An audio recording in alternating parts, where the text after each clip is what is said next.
Welcome in. You better keep me sane as I'm trying to get levels in Fortnite. I don't know what that means, but good luck. I hope you get Battle Royale. I don't know. I've never played Fortnite, despite the. I don't. I know people were talking about the K-pop Demon Hunter skins in Fortnite, but I don't know anything about this. You're gonna get so much that I know.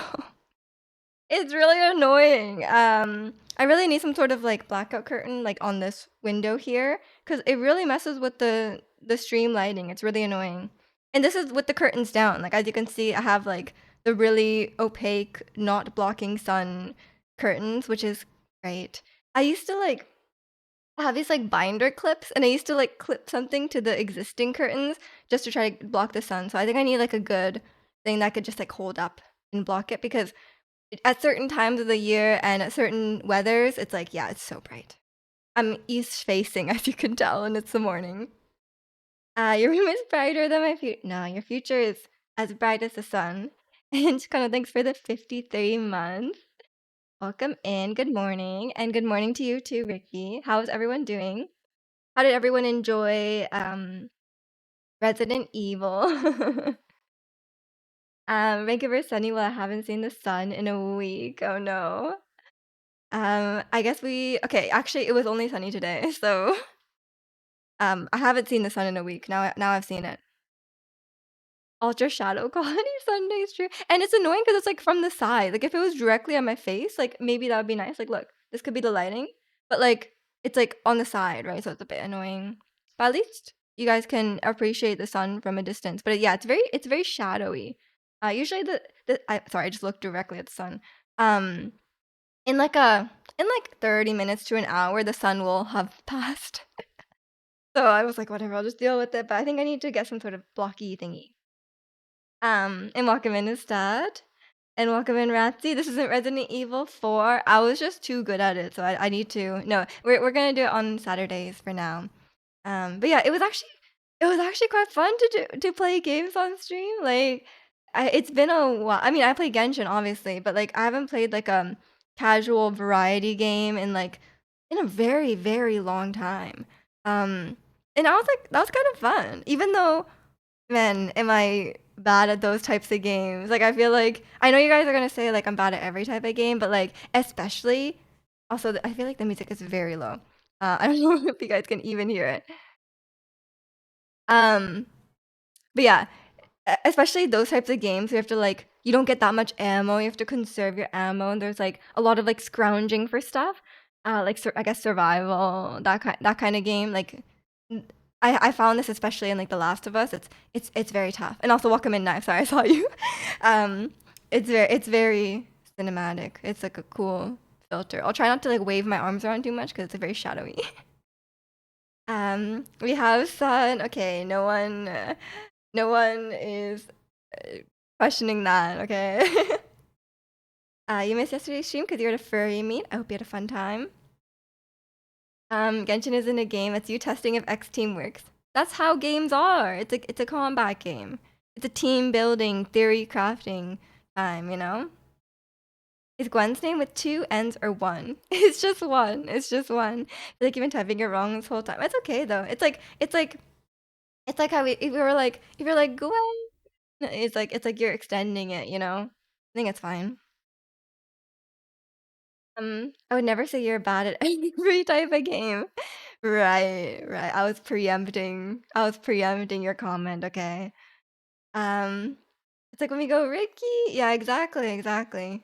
Draconian famously does that all the time. He's so bubbly. um, but yeah, it was quite fun. Um, yeah, I think I don't know what it is. I think one, I'm not good at like looting, like I'm not very resourceful in games. I just kind of you guys know I don't like picking stuff up. So like my history with The Last of Us is that I love the story and I was like really really wanting to play it. And I had the remaster. I had the PS4 remaster like years ago.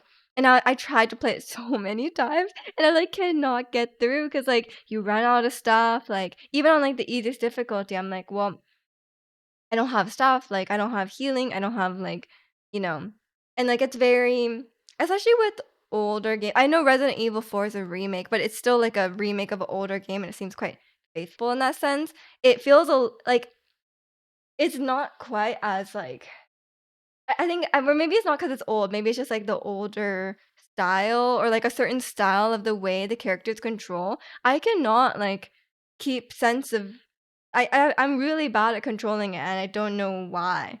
Um, I don't know if you guys notice a difference between, like, a game like that versus a game like, say, like, Elden Ring or Breath of the Wild, like, maybe the camera's closer? I don't know what it is. If it's, like, the camera's closer, maybe because you're, like there's, like, a scope, but there's a scope in Breath of the Wild as well, like, if you're, like, shooting with the bow and arrow, so, I don't know what it is. Maybe it's just, like, the but God of War also has a very close camera, so I don't really maybe it's, like, newer games or games with more accessibility, they have, like, more, like they, like, help you a little bit more with the camera, especially, like, in combat. I think maybe oh, you know what? There's no lock on as well.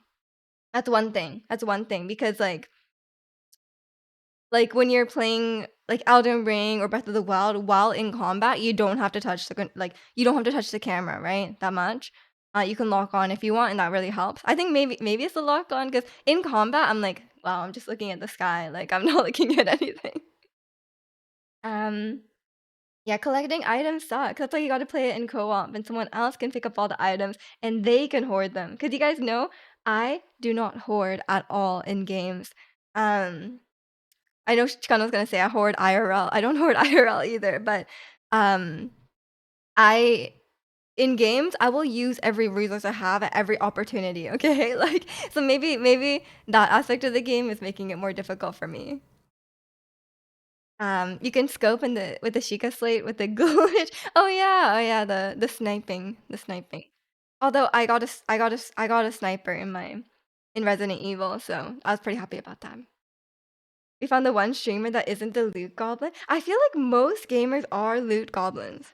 Like, I meet way more I don't think I meet that many people who, like, use the stuff, like, who if the game gives you one like, say you get an item and they only give you 1 in a game or, like, they only give you a handful. For example, max revive. This is my litmus test of hoarding in games, okay? Um, yeah. Sazi, you can just call me Miju, don't call me anything else, please.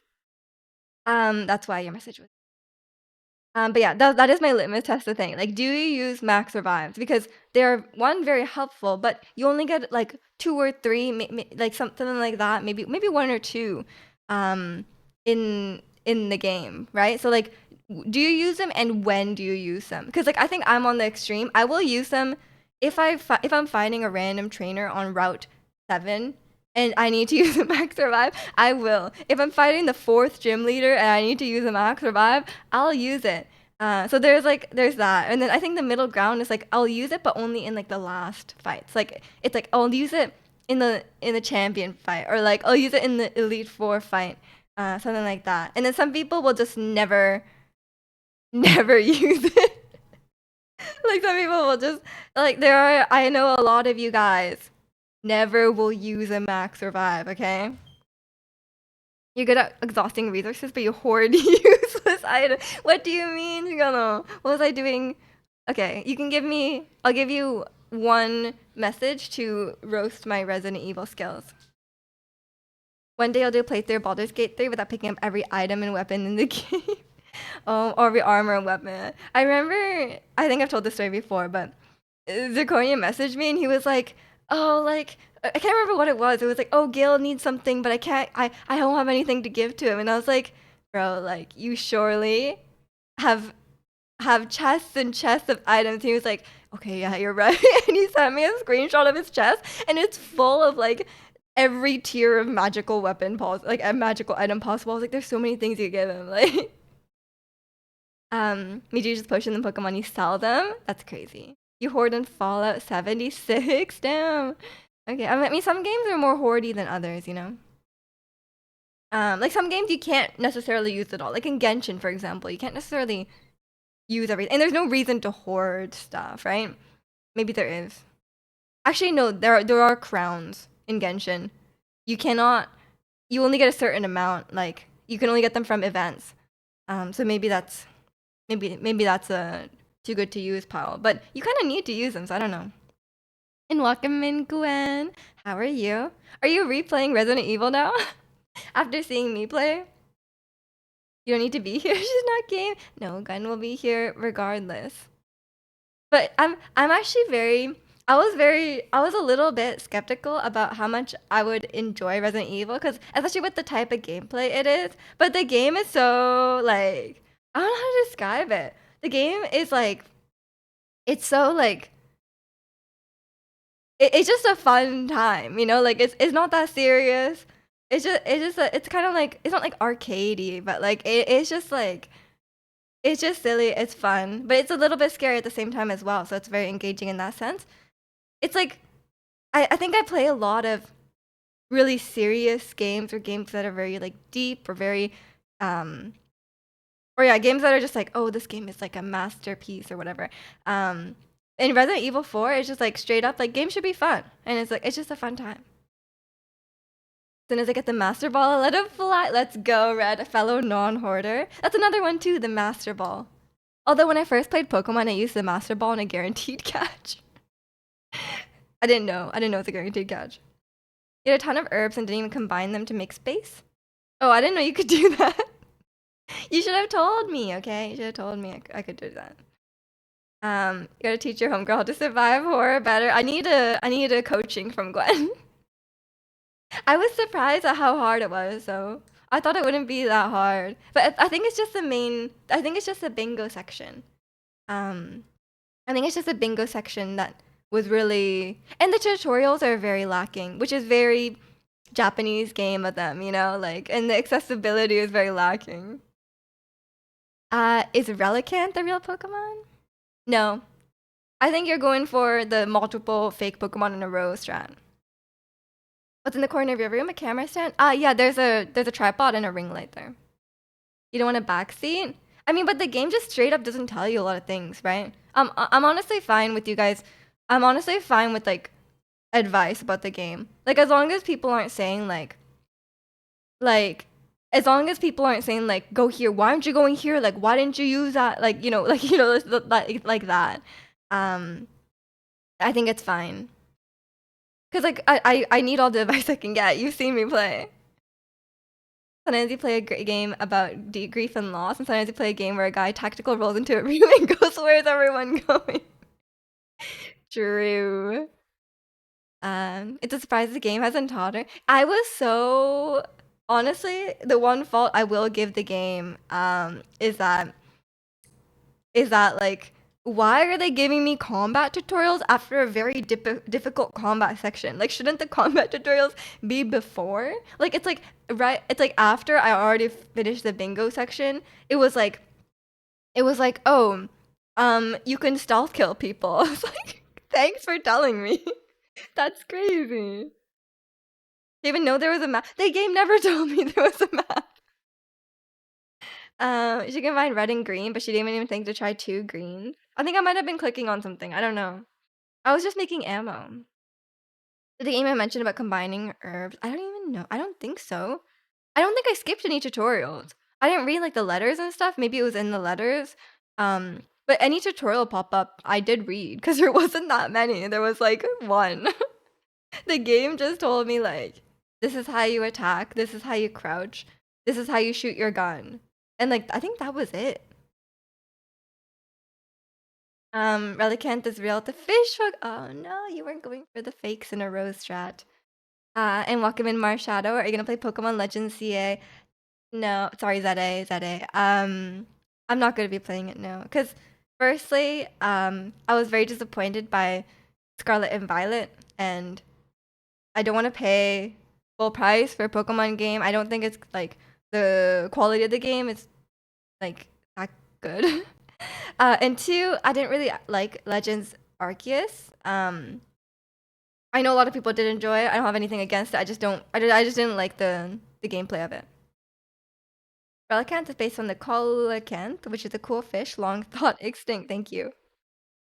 You've caught many in Animal Crossing. Well, why do you think they're extinct, is that?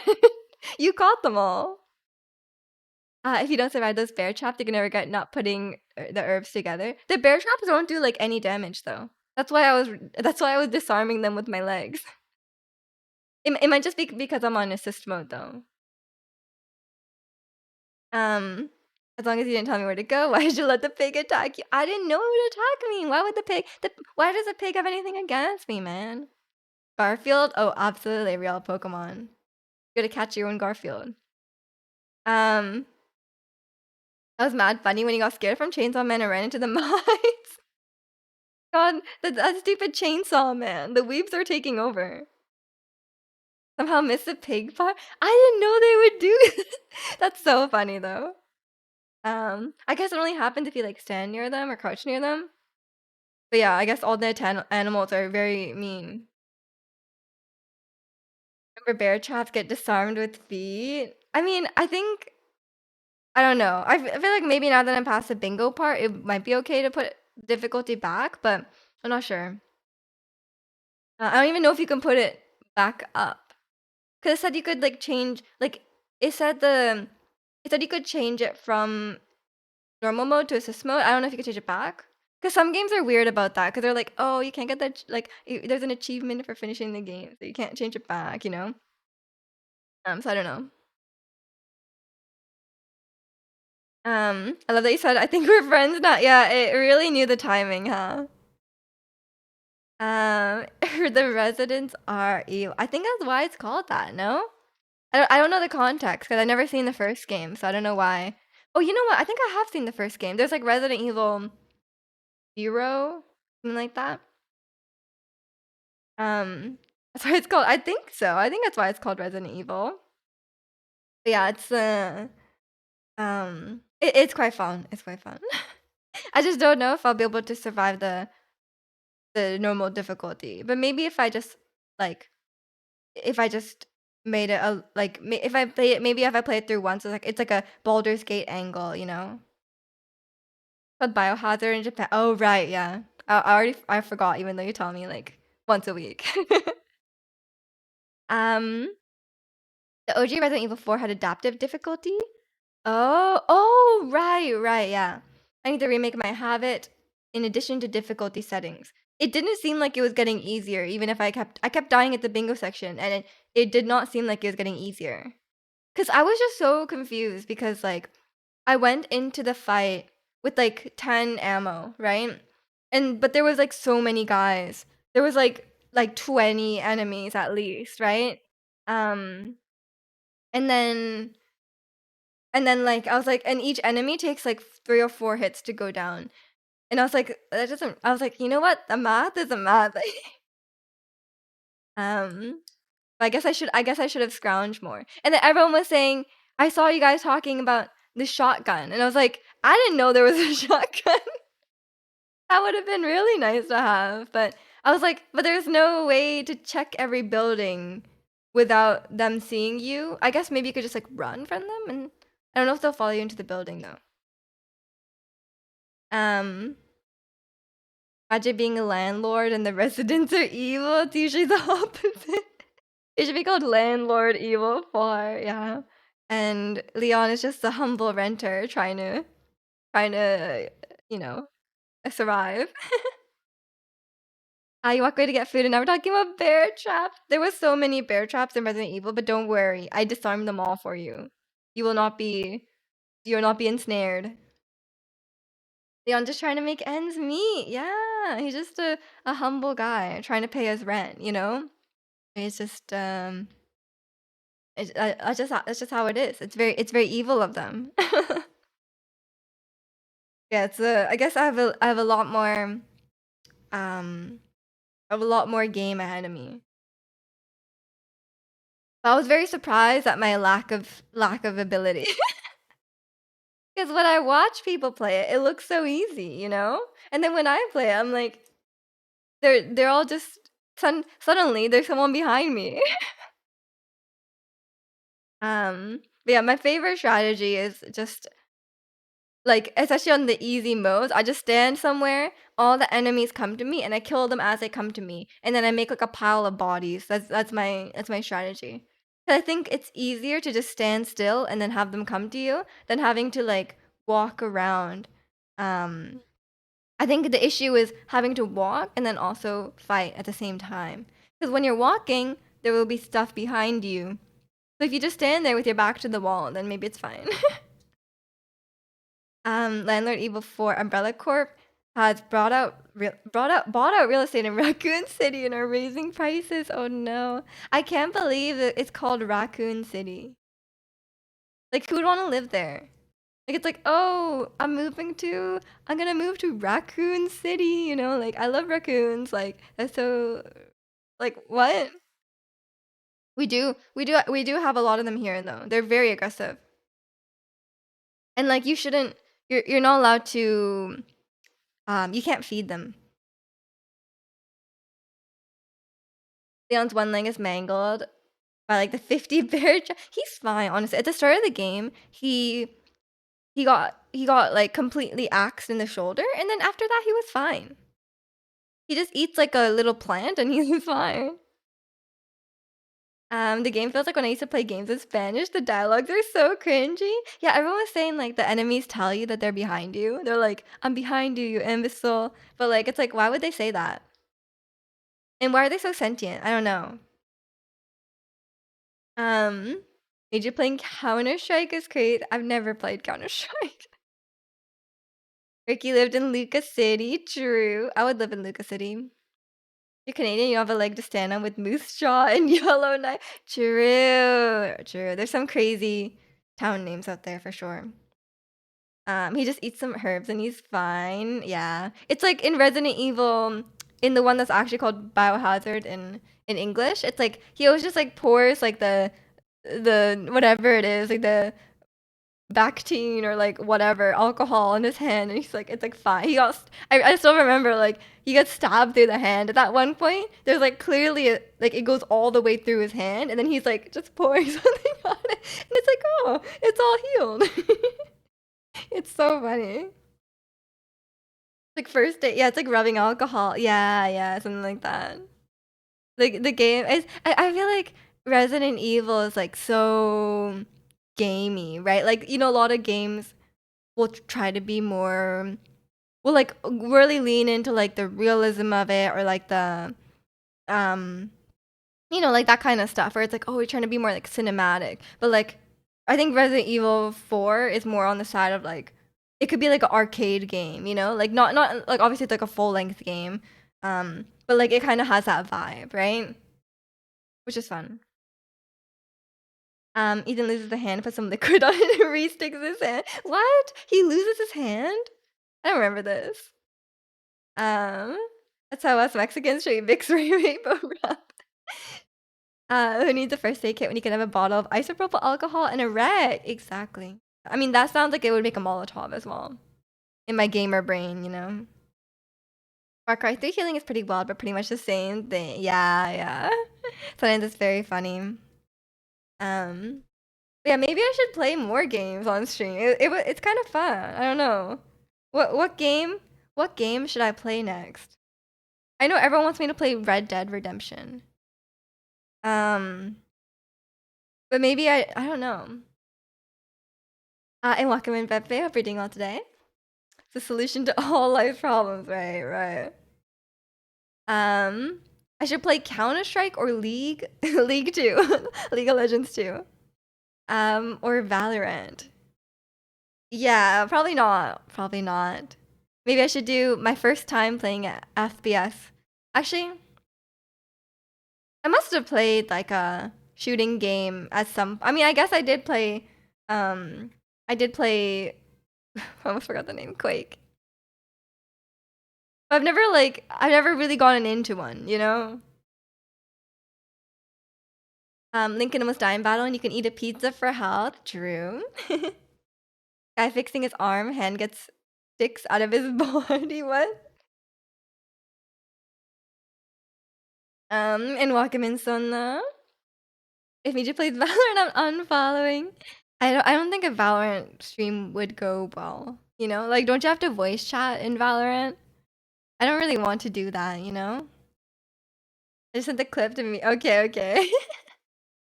I'll watch. I must have seen it, but I don't remember it. But yeah, it's aside from Ratsy's terrible suggestions, what game should I play? I mean, I feel like I don't know. I don't know like what kind of vibe we'd go for. Cause like before I just played like Nintendo games and stuff like that, which are fun. But these days, I don't think I have any that really stick out to me. There's other Capcom titles. Did Chikano say pay you to say that? To play FIFA 26? No, thank you. Um, stay in the cap. Okay, okay, not the Capcom. Um, yeah, it's there's maybe like a more like a little like an action game. I don't know. Maybe a game with a lot of gameplay. Cause I'm such a yapper, so like if it's too story heavy, then I'll just like talk over it. Monster Hunter. Oh, Monster Hunter is Capcom. You're right. You're right. Oh, I forgot. Sorry, I forgot it was Capcom. Um, Ratsy's actually on Chikano's payroll. Really? Yeah. The OG God of Wars. That's crazy. Yeah, I've never played it either. I've only heard things. I've only heard things. Um, Although they do have like the QTEs with the you like chain together the button presses or whatever. That could be fun. The new Snake. Oh, true. Um, the Metal Gear I think would be quite fun. I think I would enjoy that. Um, I don't know. I don't know how I feel about the OG God of Wars.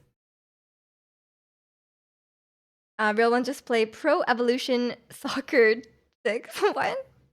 And Gwen was gonna play Spyro. I don't know anything about Spyro. It's just like you like collect stuff and then you something something. I don't know. Um, the story might be too crazy for your Miju brain. Metal Gear Solid? What's my Miju brain? I can handle a story. Don't you hate stealth? I love stealth. Oh my god, I love stealth. I will sit here. I will hide crouched in the grass for 30 minutes for the perfect timing to kill them. I love stealth. I hate stealth in Genshin. Genshin stealth is stupid. I don't like stealth in games where there's no stealth mechanics, right? You know what I mean? Like if it's like a pure if there's a lot if the stealth system is like in depth, then I like it. If there's like options, like because like some games will like want you to do stealth, but there's no like hiding. There's no like enemy there's no like thing where it's like, oh, the enemies have spotted you. You can't mark enemies. Um, you can't distract enemies, or it's like and like it wants you to do the stealth, but there's no stealth mechanic, right? You're gonna play some Silent Hill beside the stream because you're scared and Miju yapping will protect me. Okay, okay.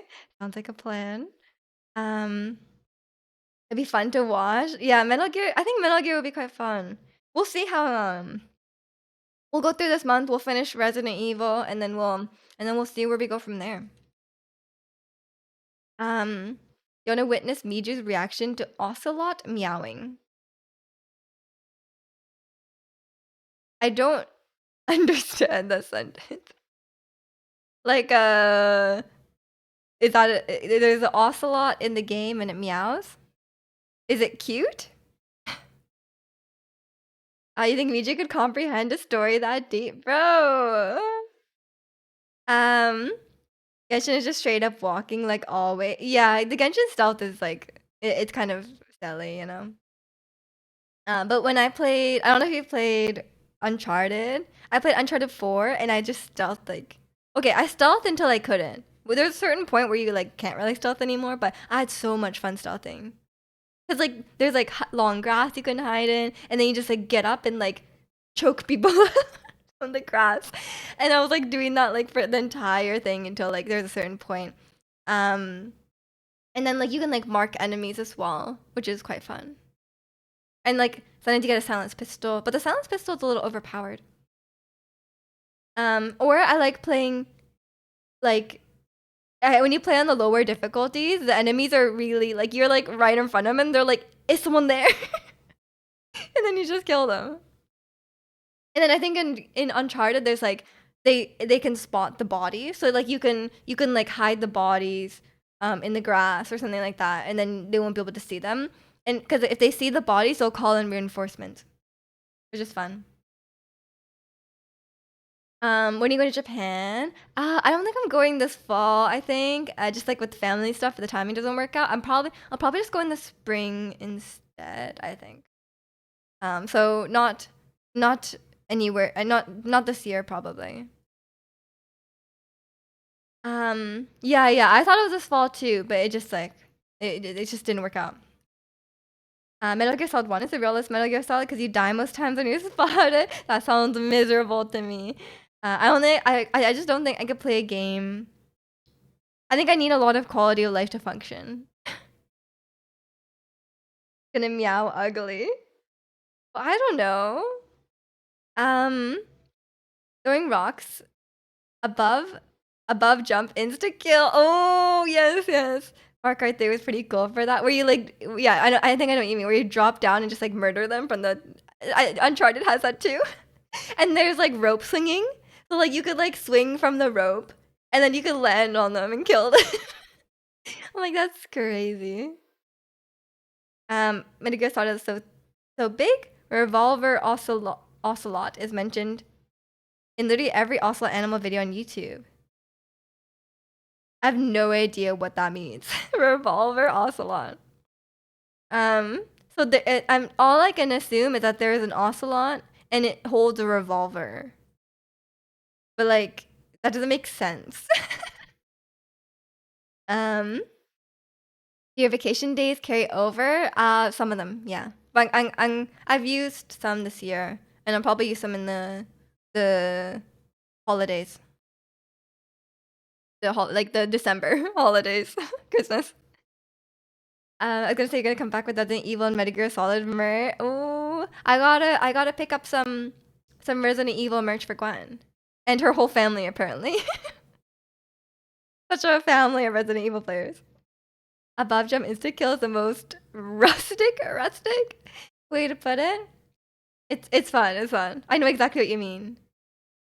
I'm starting to just hope you get it when I'm not sure. I wouldn't know how to phrase that either. Like I honestly, I think it's the best way to phrase it. I don't know what else to call it. The bad guys are called different animal. Oh, okay, so it's not an actual ocelot holding a revolver. I was very excited for that. I was like, man, I should buy the game just for that. Isn't it really expensive though? I will spend so much money for merch. I'll come back with a whole suitcase full of merch. Ocelot is Snake's boyfriend, but it's a bad guy. I'm so confused. I don't know what's gonna happen in this story. The actual ocelot holds a revolver and meows.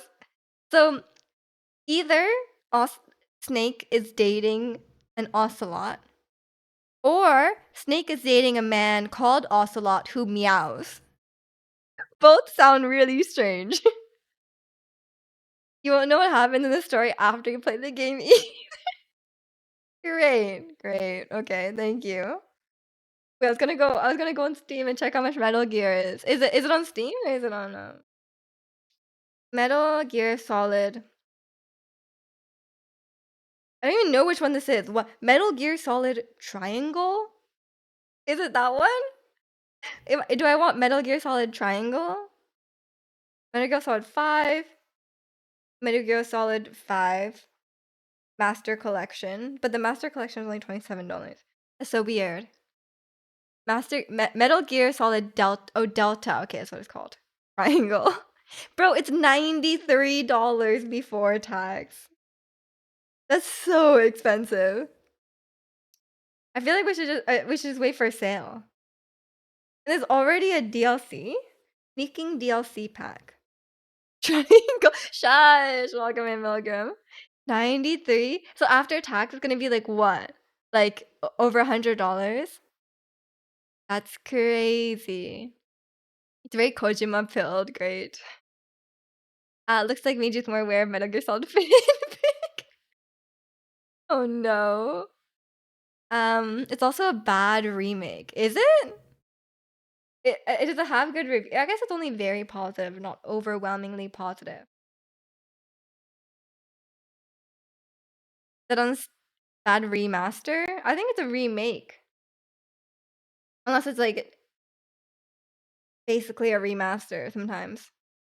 When's the PSN fall sale gonna maybe it's cheaper on PlayStation? $93. That's crazy. Let me check on PlayStation. They call it a remake, but it's really not. Yeah, that's annoying. I hate when they do that. I guess technically they remade it because it's from 2004, but fair enough. It's a one-to-one remake, but the graphics are modern. Is the gameplay like old and clunky though? It's not even one-to-one? That can be sometimes good, sometimes bad, you know? They change faces, but like they kind of have to, right? Because it's from 2004. The gameplay was never clunky. Okay, okay. Look, Metal Gear Solid Triangle. Let me find it. Metal Gear Solid. They look hideous. Oh no. Wait, let me take another look. It's also $93 on PlayStation. It's the same price. At least they're consistent. Let me look at their faces. I mean, the faces don't look like amazing, but they seem okay, maybe? I don't know. 2004 wasn't that long ago. Right, right. Um, I'm looking at the trailer. I want to see their faces. Show me their faces. Go, go, go, go. I want to see their faces. Show me Snake's face. I actually don't know what Snake looks like. I got a huge list of the bad things about Delta. It had to burn bridges with lots of people. What? Why would they want to remake a 5-year-old game? Oh, you guys. Um, that seems a bit extreme over a game. Um, is it 93 on GG deals? I'm not sure. I'm sure you could find like a cheaper one, but honestly, this is a bit of a ridiculous price. The faces don't look great, yeah. It seems like an average video game face. You know, it's not like some games have like really, really good faces. Like they put a lot of detail into it. Some games it's not as focused on that, you know. Um I mean someone criticizing it that bad, 93 doesn't seem worth. Make it $20. I thinking my language. I mean 93 already is a real it's that's a really steep price. That's a really steep price for, you know, basically a one-to-one remake of a 2004 game, you know? Um so that's I mean, I think like I'll look at reviews and um I'll see what other people think, and um if it looks like okay, then maybe I'll just wait for a sale, because surely it will in like a year from now. In like a year from now, surely it'll be like a little cheaper. Who knew Konami was greedy? Are they? I mean, who isn't greedy? Have you played any racing game? Aside from Mario Kart, no. But I'm famously bad at Mario Kart. So I don't think that would. I don't feel that strongly about racing games. You know. All those pachinko machines went to their head. Oh no, they're spending too much time at the pachinko parlor. Um.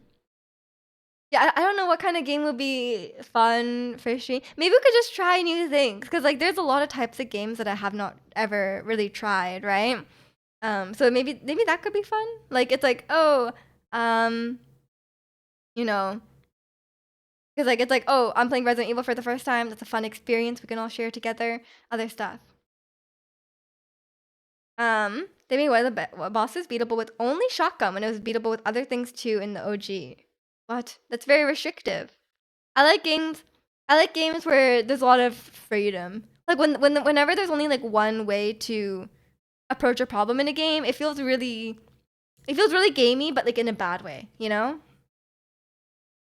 The chat did a that's why I don't like old that's why I don't like old Zelda games, because like there's like a puzzle and there's only one way to solve it. It's like this very specific item they want you to use. Um in the chat did a Mario Kart lobby, who would finish in the top places behind Gwen?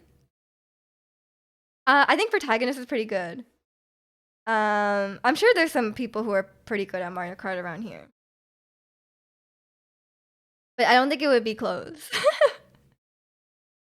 um, I know a game you haven't tried yet could be fun. You know, I keep getting ads for 2xKO. So maybe I could play 2xKO. I wanna play Echo. I definitely wasn't gonna say Quake. Yeah. I have tried Quake already though. That's why. That's why. I haven't played the new one. Yeah, I mean, speaking of Delta being $90, Mario Kart World is 120, by the way. Speaking of crazy games, $120, okay? Biju would be second in Mario Kart. I would be dead last. I would be surprised if there was someone worse than me at Mario Kart, okay? I would actually be completely lost. Bear, thanks for the 205 stream streak down. Um, let's play Mario Kart 8 Deluxe. I only have Mario Kart 7. Chikano gave me a DS and it had Mario Kart 7 on it already. And I was having the time of my life playing that. I got so into it, but I was really bad. Cause like when I used to play Mario Kart on the original DS, there was only 150cc and 150cc mirrored. And then on the new one, there's 200cc. And I was like, damn, these CPUs are so fast. Hollow Knight easy mode mod. I know. I think I would love to play Hollow Knight, but I don't think I would ever. I mean, it could be fun to watch me play Hollow Knight, to be fair, but I think I would. I think I would have a really hard time with it. I get lost really easily as well. That's another thing. Like I get lost. I get like games where it's like very easy to get like lost is confusing. Honestly, I heard people prefer Mario Kart 8 over World anyway. I saw some negative reviews over Mario Kart World. I think it's because like they're not really like people thought it would be like updated more. I can't remember exactly what the issue was. But I think it's always like with Mario Kart World, it's like the price is such a large factor, you know? Like it's like you cannot take the price out of the equation, you know? Because it's so expensive. Honestly, I'd like to see Gwen in action. I think Gwen's Mario Kart is legendary because one time his stat did a Mario Kart lobby. I don't know if the VOD is still up on it. I don't know if he has the VOD on his like VOD channel. I'm not sure. I'll let you know if I renew my Nintendo Online membership. Yeah, I let mine pass as well. I don't have Nintendo Online anymore. Cause like I don't really touch my Switch these days. Um, with Gudetama, every first time I see Gudetama looking towards the screen, he just moves on his own. Today he wants to stare straight at you guys. I don't know what to tell you. Sometimes he wants to look at the window. Sometimes he wants to look straight at you. That's how it is. Hoping Nintendo Switch 2 drops in price for the holiday. No way, Chikano, come on. We know you get lost easily. Yeah, I think I don't do well in like enclosed environments in games. Like if that makes sense. Like if there's like a big open area, um if there's a big open area, then it's like a lot easier for me. That's why I like Breath of the Wild. There's not that many interior spaces. And the interior spaces that do exist are very small. Like it's like a shrine. It's like one room. The only Nintendo Switch 2 game I really want is Pokopia. What is Pokopia? You're watching it, but in Cuba, so you missed the entire thing. Oh no, you're watching in like 140p. I forgot. Everyone's exaggerating my Mario Kart skills for real. We are not, because I remember talking to Gwen about this, and Gwen said he won't play with me because I beat him every time. And firstly, and then secondly, she said I play online and I win online, and I'm like, that's crazy, because the people online are real sweaty, you know, and they're quite good at the game. So that's that's that's a pretty high bar. You should egg up and TP the headquarters next time you're in Japan. TP the headquarters? Nintendo headquarters? I should egg up. Sorry, I couldn't even read that. You should egg and TP the headquarters. Right. I'm okay. I'm okay. He's excited for the Virtual Boy release. I honestly did not understand what it was.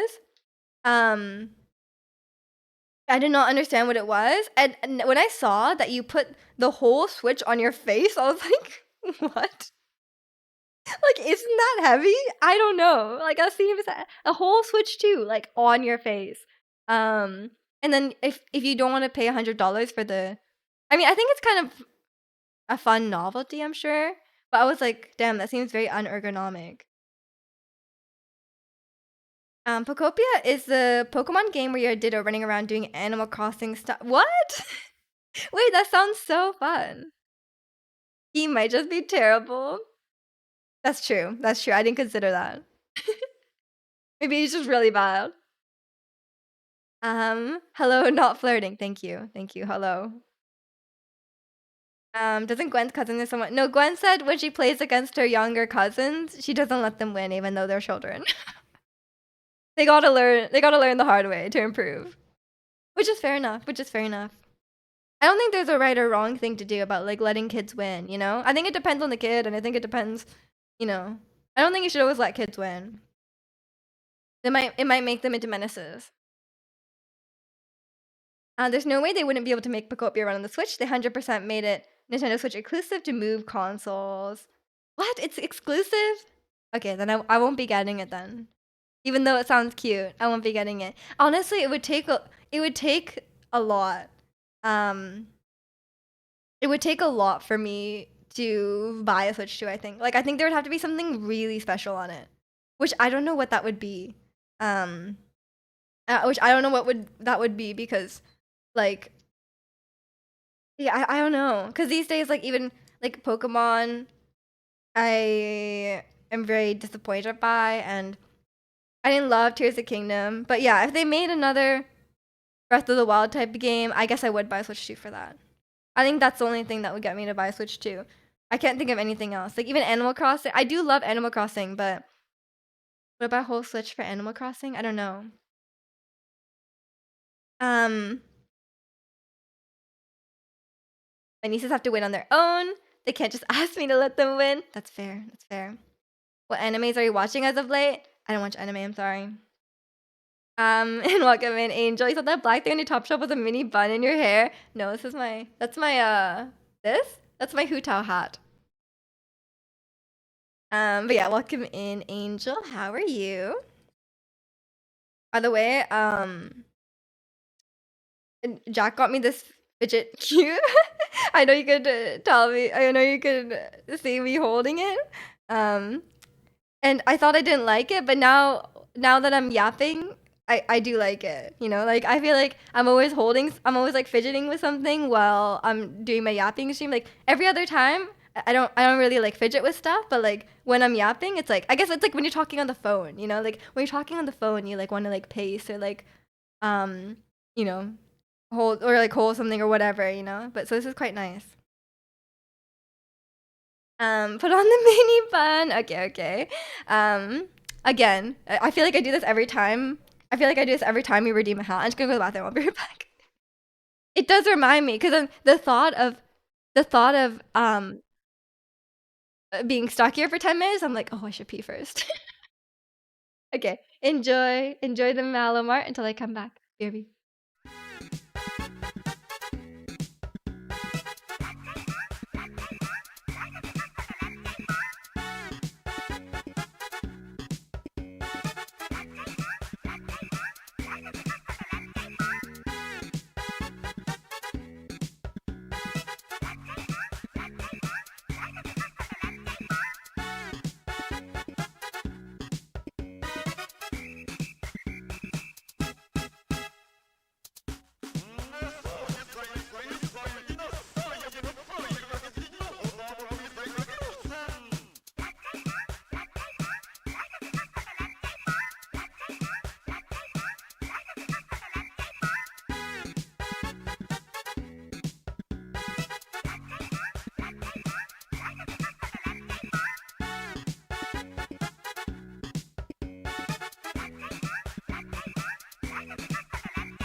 Okay, I'm back.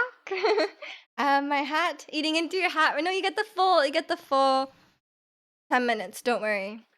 I feel like it kind of goes with this hairstyle. No, like a good vibe. And welcome in, Maestro. How are you? How's your vacation? You don't know you're shy for. I mean, you can't just tease us with that stream tease. You know, like I might stream. You know, we would love to see a Resident Evil stream, the pro gameplay, hardcore mode. Um, Talking on the phone in 2025. I mean, it happens. It happens. I feel like I'm not in the middle. Yeah, I'm gonna be in the middle. Does Huta have gloves? I don't think. No, I don't think so. I don't think so. It's going well. I'm glad to hear. The 100% run would be insane. It would. It would. And we could watch. Like, one could stream so many things. Now that she has internet, like, play Resident Evil, of course. And what else? What else? Trying to think. Baldur's Gate, lots of options. She's also a pro Stardew Valley player. It's a lot. She doesn't black. Oh yeah, she has black nails. Yes, you're right. Does your Zelda cosplay have them? Just planning stuff. Are you getting close, Ricky? How many channel points do you have? What do you want me to do with my hands while wearing the cosplay? Um, just the Ricky cosplaying Zelda. It's time. He wants to borrow my Zelda cosplay. Anytime, Ricky. um, no, my Zelda cosplay does not have gloves. The only cosplay that has gloves, I think, is Farina. I think Farina has gloves. I could always remove the gloves. Scarlet Witch has gloves, famously, really long gloves. I think that's it. Or Tifa has that like fingerless glove. Oh no, she has like a wrist arm like arm brace, right? She has that. And so does Nimona. Nimona has an arm thingy as well. Everyone has wrist issues, I guess, in this world. I've never seen Ricky redeem. He probably has insane points. You're farming mixed cosplay. Oh, you wanna cos? Wait, is that two redeems or just one redeem? Only the first. Okay. So you've been redeeming first. Sometimes I feel like you've redeemed Japanese minute. No. Two. Okay, you're farming 400,000 channel points. Damn. T-Bus yeah, fingerless gloves. I don't know which cosplays that actually have gloves for it though, by the way, because I have really small hands, and usually like the cosplays are different sizes, but the gloves are all one size usually. So whenever I like buy a cosplay, I have to buy separate gloves if I want to wear gloves, because like they'll just be like like a regular size, which is like usually too big. You're just gonna cosplay Ricky, cosplaying Cloud, cosplaying girl. Wow, that's so many layers. When's the last time we had a redeemed cosplay? I don't know. I don't know. Like maybe a few couple years ago, possibly. I think it's only been redeemed twice. I think once by Chris and once by Jack. I think. If you charge one, you don't mind. Fair enough. Fair enough. I mean, if you just want one, you could. Ricky really wants the double cosplay. Charge three. He'll never get there. Didn't it start redeem too? Think so? I think he still has. I think it's like a million channel points. I don't think he's redeemed it. Did he? I wish I could see the history. I have no idea. If it was a long time ago. I feel like it's always a Zelda cosplay. Well, I mean, back in the day, I only had a few cosplays, but they've been piling up. You know? I think like now I have quite a few, right? Like we have 9 different cosplays, soon to be 10. With the K-pop Demon Hunters one. So we'll see. We'll see. I'm almost done my K-pop Demon Hunters costume. I just need to buy a couple things. I need to buy, like, the hair stuff. It'd be cool if I had her little knives, but I don't know where to get that.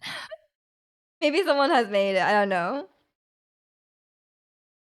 Tier 3 subs really boost the channel point earning power. Yeah, yeah, that's true as well. It's like a double. Um, Maybe it's just like a Mandela type of thing. Maybe we're all imagining that he redeemed. I'm sure he'll if we see him, we can ask him. I'm sure he'll remember that. Every Halloween plus one cosplay. I mean, exactly, exactly. I usually do one Halloween costume, and then sometimes I do another cosplay in the year as well. Like earlier this year, I did Farina. I was gonna act like Ada Wong doesn't exist. Honestly, I should get one of those gun holsters, right? And then I could really complete the cosplay. The gun holster is kind of cool. Leon has one too. I think they kind of look they look cool. So maybe I should. Maybe I should. But yeah, it's I'll keep. Should I keep wearing my Ada Wong shirt every stream? It feels weird to just wear the same shirt every stream. I just gotta wash in between each one, I guess. Or maybe next time I'll wear the same color shirt as Leon. I don't think I have one, but I could. I could. Um, I mean, there's definitely some good outfits there. New viewers would be like, "Dang, why is she so stinky? Why is she wearing the same thing every stream?" You know, that's possible. Possible. Maybe just the first stream and the last stream. You know. Can I see the stink lines coming off? No, not the stink lines. A Zelda cosplay definitely stinky. Oh no. Yeah, it's I think I've watched the Zelda cosplay. Cause like the cosplays are very there some of them are like the material is like very strange to wash. I guess you'd have to have them like dry cleaned or something. You'd be like extra careful with them or like hand wash or something. Yeah, exactly. Like some of them are just like held together by like sheer willpower and super glue, you know? So like not super glue. It's like more like a glue gun, you know? So like I don't think you could ever put them in the wash. Um I think you just have to like ideally you just don't wash them, you know? Just like try not to get too sweaty in them, don't wash them, you know? Um but I did do a dance stream in one of mine, so I think I washed that one somehow. I think I might have just like hand washed it very carefully. I have no idea. Hopes and prayers, exactly, exactly. Shein quality. I don't get my cosplays from Shein. Actually, there are some cosplay sites where it's like, yeah, the quality is very, very questionable. Like my Tifa cosplay was from Amazon. And it's okay. It works. It works. Um, but there's definitely some cosplay sites that are much higher quality than others. Like the site I get all my Genshin cosplays from is actually quite good quality. Like you can really, it's still like not the best. Like for example, on this shirt or on this hat, it's like clearly just like glued on, right? Like you could see the glue. I mean, I could probably remove this piece of glue, but like I think there used to be an extra flower here, but I think it came off. Um, so like it is like not the highest quality, but I think like a pre-made cosplay is always gonna be like it's always gonna be like that, right? Like I think unless you make it yourself, or if you get it like custom made and you pay like hundreds and hundreds or even like $1,000+ for it, then it's gonna be like that. But I just wear it like once. It's fine. Not a big deal. But they are kind of expensive just to wear once. So I guess maybe I should lower the cosplay stream price. No, no, no. It's a very special redemption. Yeah. I mean, Halloween's coming up pretty soon.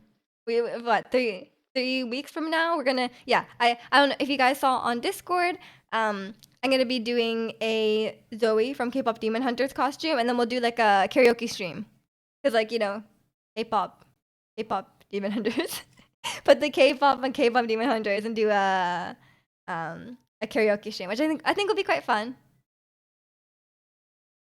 I need to buy some gear. It's been too long. Yeah. I mean, I went to Uniqlo recently and I actually bought some stuff this week, but I haven't bought stuff in a long time. I got a new fleece. I got my annual or maybe biannual Uniqlo fleece. I got the blue one this time because I was actually thinking about buying the blue one last year and I didn't. So now I'm buying the blue one. My favorite clothing item, the Uniqlo fleece. Um, what's it gonna say though? I had something to say. Box lunch. What? What? Gonna say something, but I cannot remember. It's an anime store. Oh, okay, okay. I did not get the reference. Anime merch. Yeah, yeah. Okay. I will not be shopping. I will not be shopping there. I'm sorry. Um, you have a lot of outfit ideas to buy from a K drama. Okay, okay. That sounds pretty sick. Some cute outfits. Yeah, I don't go shopping that much these days, so honestly. I was gonna say something about the K-pop stream, but now I cannot remember. Oh, because it's Zoe from K-pop Demon Hunters is the rapper. I'm gonna be trying to do some more rap focused K-pop songs, which who knows how that will go, but I'll work on my rap skills. Okay, so we'll see. We'll see. Um, this is anime. Of course, Maestro knows that store. Come on, it's like Hot Topic, right? It sounds like what it is. You know those Russian hats, like the warm looking ones? You see this dude with the Gengar hat? What? That's cute. They're pretty casual, but a lot of my style. The outfits in K dramas are really nice. And a lot of times they don't wear like really, really expensive clothes. It depends on the character, but a lot of times the outfits are pretty affordable.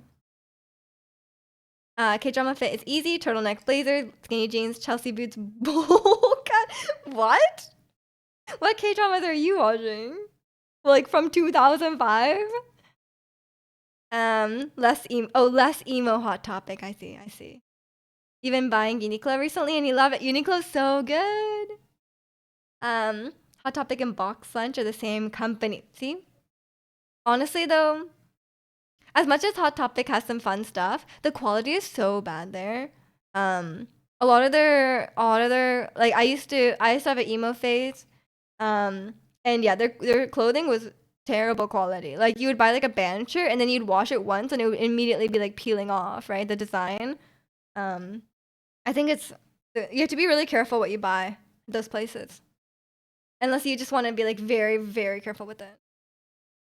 We do not want to turtleneck shirts. I was literally wearing one yesterday. What do you mean? Yeah, have yet to shop for an Evanescence shirt, a Hot Topic. Honestly, it's like cheap, but you can. But I think it's better to just these days merch is like these days merch is quite cheap and it's like expensive, but the quality is bad. You know what I mean? Think about a Billie Eilish shirt back then, and then the art peeled off after one. Yeah, exactly the same with me. Yeah, because I used to buy like like Fall Out Boy shirts or whatever, and like yeah, it peels off immediately. Hot Topic is really not good quality, even though they have fun stuff. Just get a Morgott shirt instead from Fan Gamer. He's basically in Evanescence. Hot Topic is not very hot. I know, I know. There's some vintage anime tees, but they're like hundreds of dollars. That could be fun. Be fun. Why not? You'll buy a Rick Owens shirt for hundreds of dollars. Or you could just buy a shirt at Uniqlo. They have anime shirts at Uniqlo. I think they have right now they're doing One Piece. I think that's what I saw. I can't remember now. One Piece, and then there was like a Ghibli one, and then there was oh, they have Sanrio stuff right now. It's cute. It's cute. You can get a Kuromi shirt if you want. That's fun. I just need cereal experiments. Cereal experiments lane T. Is that a Rick shirt?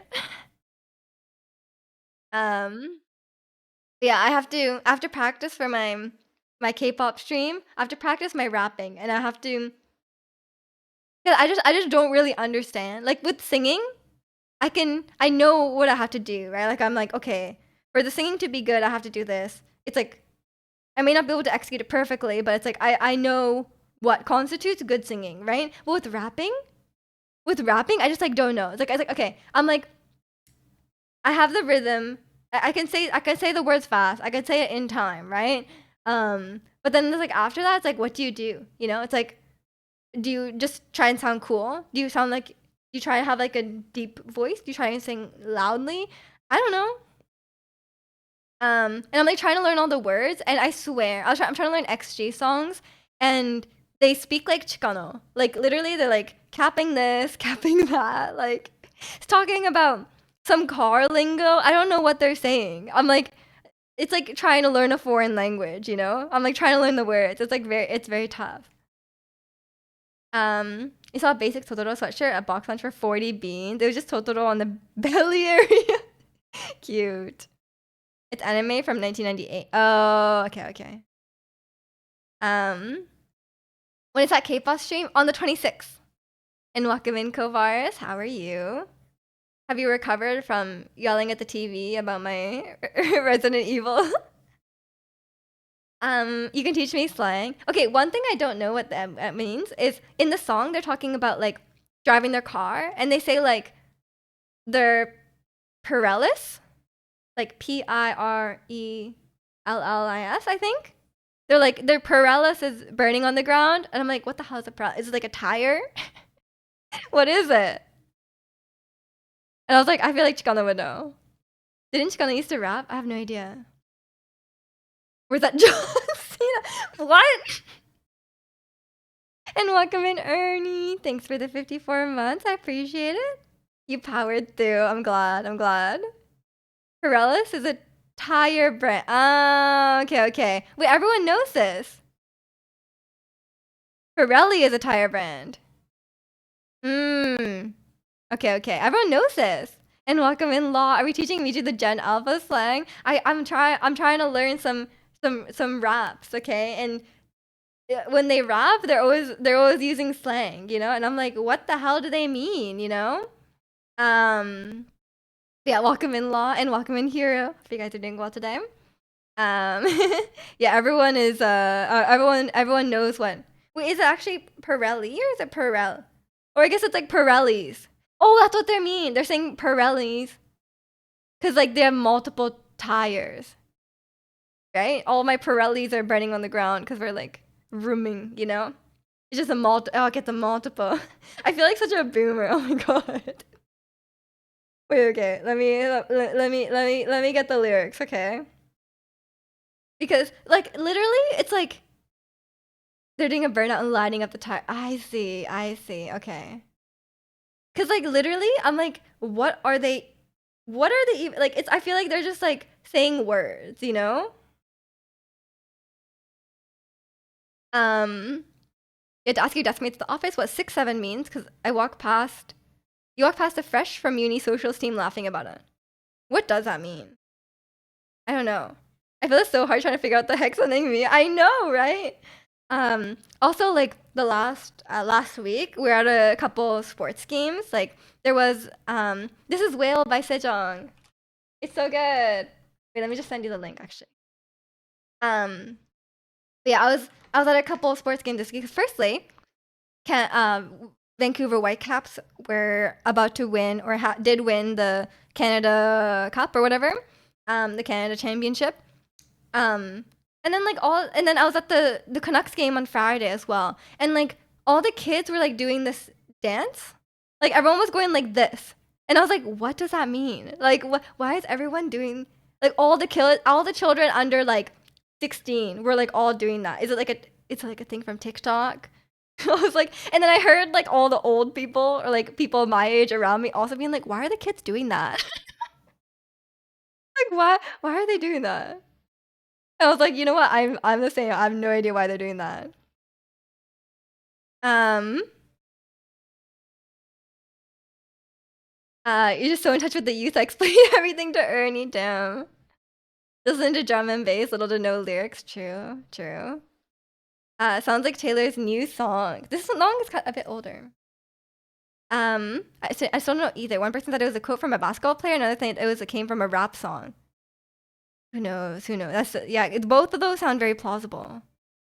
Um, and and welcome in, Pokemon. Hope you're doing well today. Remember Twitter post someone saying there's 6 or 7 things, and the comments are full of people laughing at those numbers. Maybe it's like a, you know, like, like instead of 69, people were saying like 68, or like maybe it's like that. It's like instead of saying 69, they're saying 6 and 7. Maybe that's the only thing I can think of. Or maybe it's just a meme. Like maybe someone just said it. Do Canadian leagues call themselves world champions like we do? I don't think so. Skyline by Sejong. I don't know if Skyline's on here. It might be. Actually, that's a good question. I have a bunch of songs from her album. I don't think I have Skyline. I should add that. I should add that. You're right. And Welcome in Honey. And like you like Animal Crossing? I do. A bucket just scared me so bad in Silent Hill. Oh no. Not the falling bucket. We boomers finding logic and feeling miserable. Wasn't that a thing though? Cause like instead of 69, like kids were saying like 67 or 68 or something like that, and they were like they thought it was so funny because it's like similar to 69, I guess. I don't know. But yeah, I was like, there's so many like the kids are just doing stuff, and I don't know what it means anymore. Not that I feel like I maybe never did, but they're just yeah, I have no idea. It's a I feel like this sports game, like people who like arrange what to show on the screen at the sports games are like more in tune with what's going on than me. Because like sometimes they're like, oh, you guys know this meme. It's time for the meme. And I'm like, what meme? Like, what are you talking about? Sometimes they show like viral videos or whatever. I don't know if they're like behind or something, but the kids seem really into it. Kids are being kids. We were there once. Yeah, yeah. That's what the meme was. I don't know. I have no idea. Yeah, so who knows? Who knows? Wait, at the Canucks game on Friday, there was a lot of there was like a we don't have an NBA team here, but there was like a lot of like there's like an NBA star there as well. I was very out of the loop on that. There was a guy named Clay Thomas. He was there. He was in the fancy club seats. They always like point people out. Like imagine it's being like a chill, like you're like, I just want to go to a sports game, and you're like a different sports question. And it's like a different sports question, or a different sports like person, and then they just like put you on the screen. They're like, welcome Clay. And you're like, hello. But I guess you're used to it if you're that famous. Rip Vancouver Grizzlies. I heard that we used to have an NBA team. I did not know about this. Apparently, we were really bad. And apparently, they used to give away tickets for free because they could not fill up the arena. Question: Canuck just means Canadian? Yes, but yeah, no one says that really. And welcome in Skim. Can you describe a time you had to debug a complex problem? Is it an interview?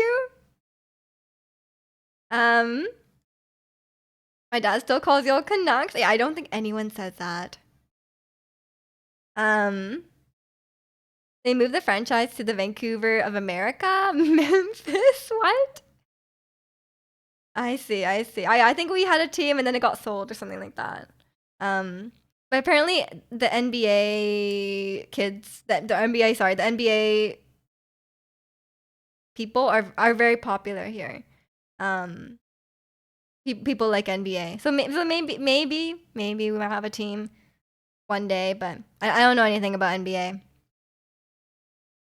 Back in the day when Vancouver and Seattle had an NBA team, apparently, no sports games. We can't go a week without some story about some Karen robbing a kid of a souvenir. Oh no.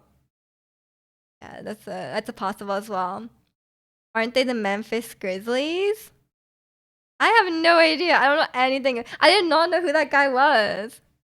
I don't know if is he like really famous? I don't know anything about him. Like if they were like if like I was at the Canucks game and they were like LeBron is here, I'd be like, oh, I know that guy. They're like Michael Jordan's in the house, you know. Like I'd be like, oh, okay, yeah, I know him, but I don't know this other guy.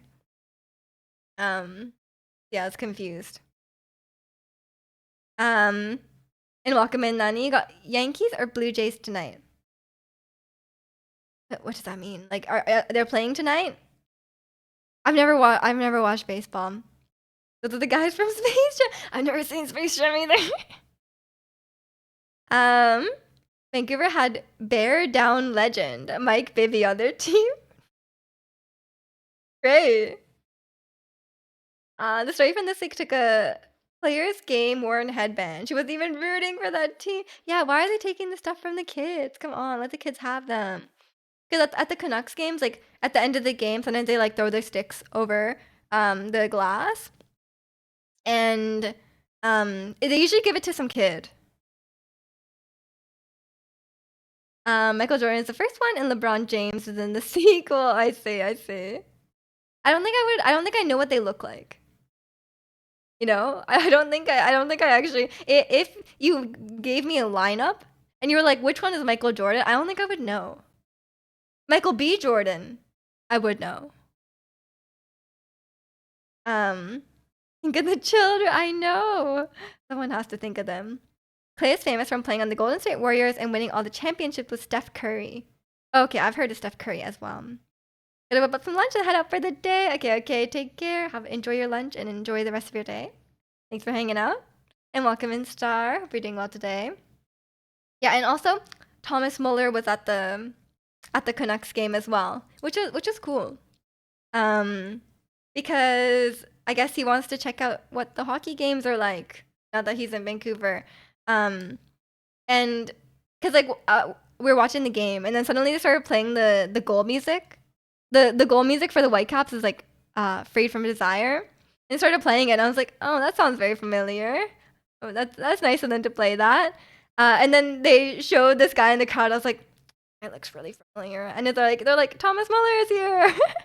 And he was just sitting in the normal seats. Like, he wasn't even sitting in the club seats. I was like, what a humble guy. And I could see him from across the arena. Because I was like, once they put him on the camera, I was like looking. I was like, where is he? Because I could see what color shirt he was wearing. And I saw him. He was like directly across.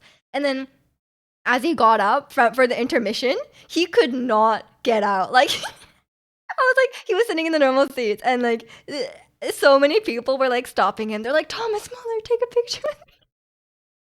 I was like, man, he like could not leave. And then I noticed, not that I was like stalking him, but after the intermission, he did not come back out for like 10 minutes. So I'm guessing like everyone on the way back in was like also stopping him. Like he went to the bathroom or something, and like everyone was like harassing him. Thomas Muller is in the German football player. Yes, he plays for the Vancouver Whitecaps now.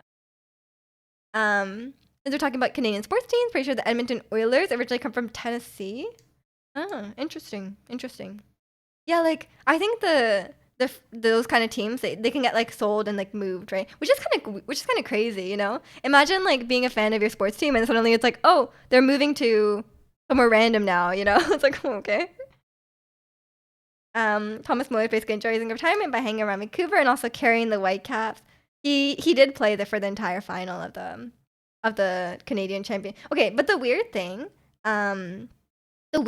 is that the finals of the Canadian Championship was Vancouver Whitecaps, which is the MLS team, right? The top league in North America versus Vancouver Rise, I believe they're called, or no, Vancouver FC or something, which is like the lower tier league. So they were like, it was like I don't know what the equivalent of this would be, but like it was like a NFL team playing like a NCAA.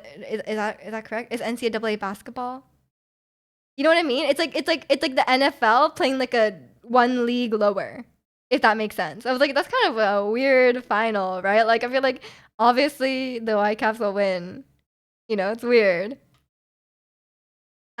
He's too European for the VIP box. Yeah, I was surprised he was just sitting there. Canucks over under 90.5 points a season. Any thoughts? I don't know what that means. Like how many goals? I don't even know. I don't have any frame of reference of this. I'm sorry. I just go to the games and I try my best to follow along. I know quite a few players. Um, I don't know anything about the over under 90 points. You want a sport where whoever could drink the most liters of maple syrup in an hour. I'm not Canadian, but I feel like I could do good at that. There are food tournaments, like eating competitions. Those are a thing. They're pretty gross though. NCAA is National College Athletics Association. But what sport is it? Is it all sports? But you guys, okay, I'm just trying to um I was trying to give an example, but I don't know enough about sports to give an example, okay? In 2012, your team won the Norwegian Cup by still being in the second tier. I guess it is possible then. But like, what if the first tier team had Thomas Muller? You know?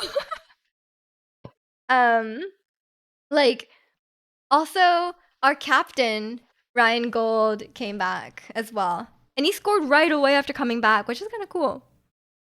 He's been out since March apparently. Get a 50-50 shot. I had to pick over and under. Oh shoot, sorry, it's the Canucks, so I'm gonna pick under. Sorry.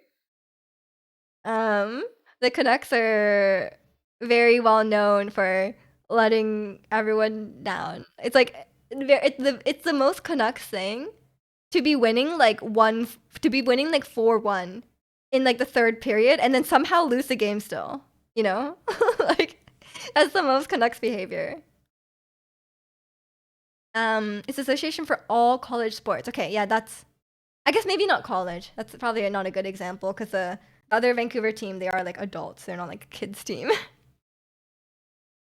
All sports, but I'm pretty sure if I had to guess, they're the most watched league event would be March Madness. Yeah, I hear a lot about March Madness. I don't know. I don't know what it is. I think it is a college one, right? I like to watch a Major League Wiffle Ball. Damn, I didn't know that was a thing. um, he just woke up. I hope he had a good sleep.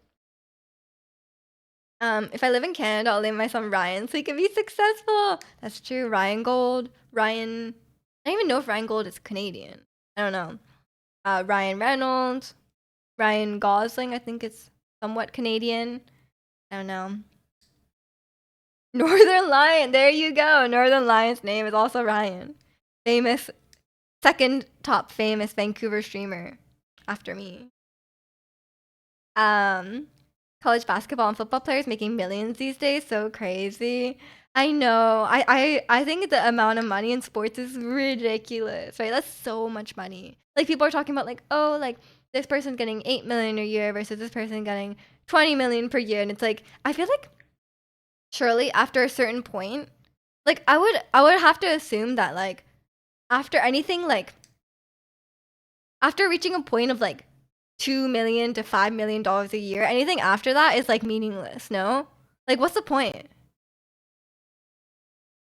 Like it's just like does it really make a difference if you're making 5 million a year versus like 10 million a year or like 10 million versus 20 million? At a certain point it's like your kids are set for life. Your grandkids are set for life. Like, you know, you just stick that in the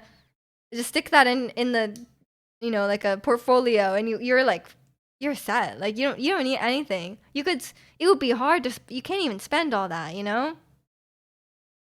So it's just like I feel like sports is such a the amount of money is so crazy.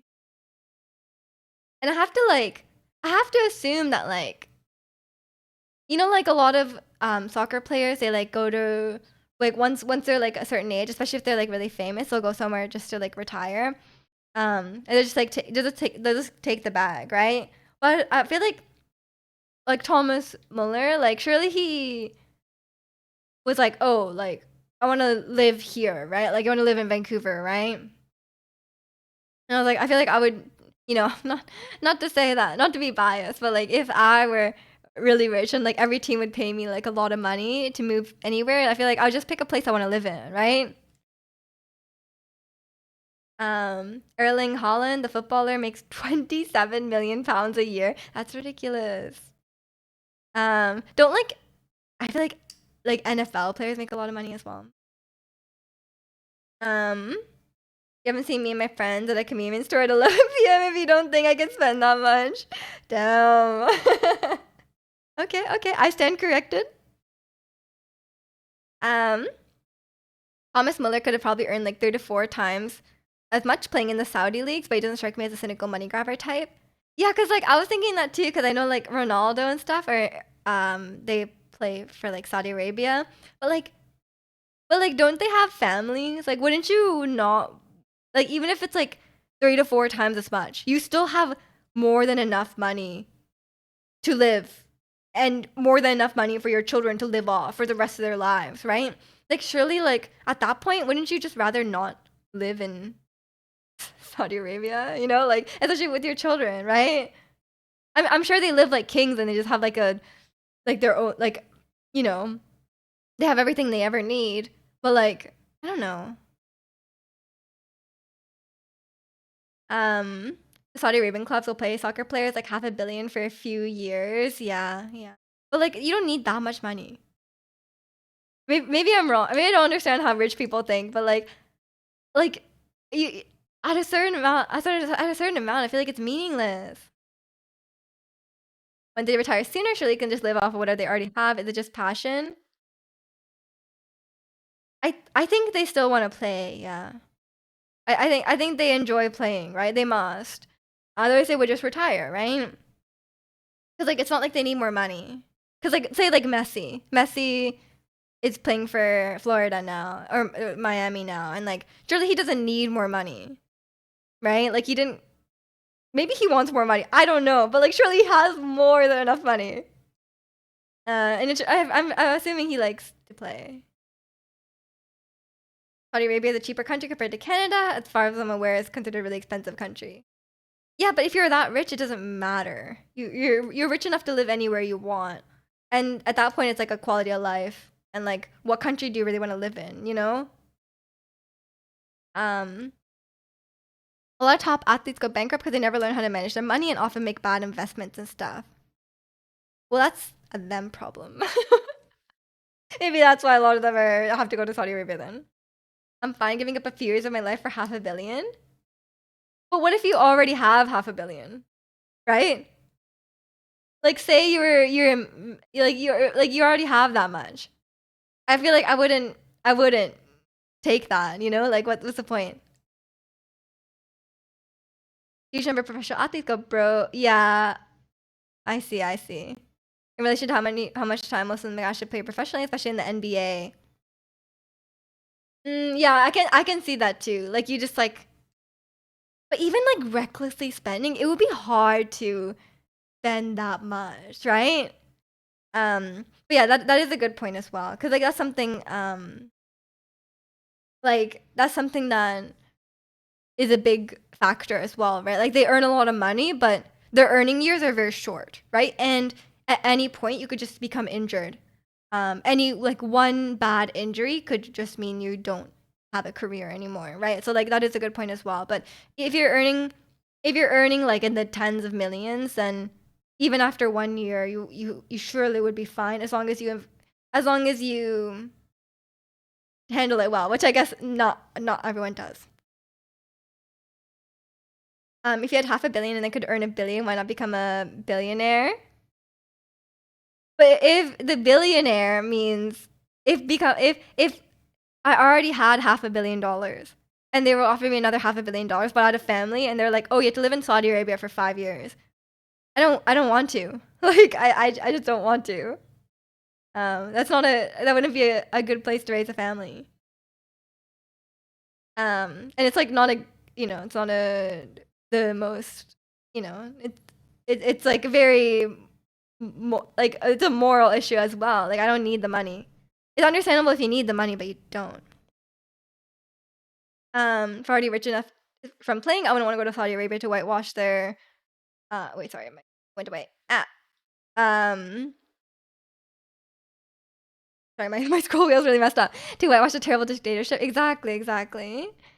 A lot of people give money to their friends and family stuff, imagining it's gonna keep coming in. Yeah, I imagine a lot of them make poor financial decisions, especially because like a lot of the sports stars are very young. Maybe like they've never probably had a real job before, had to manage finances or anything like that. They could probably lose out their money if they wanted to. But like, if you were smart about it and Even if you're smart about it, you could still buy Ferraris. You could still buy like a mansion and still be sad, you know? And welcome in, gentlemen. If you had that money, you get away from everyone else, live a quiet life in a cottage away from most. True, true. But you have to get that money, you'd have to be in the public eye, right? As a sports star. It's understandable. It's just all they know. Yeah, exactly, exactly. And a lot of them, yeah, they're really young, right?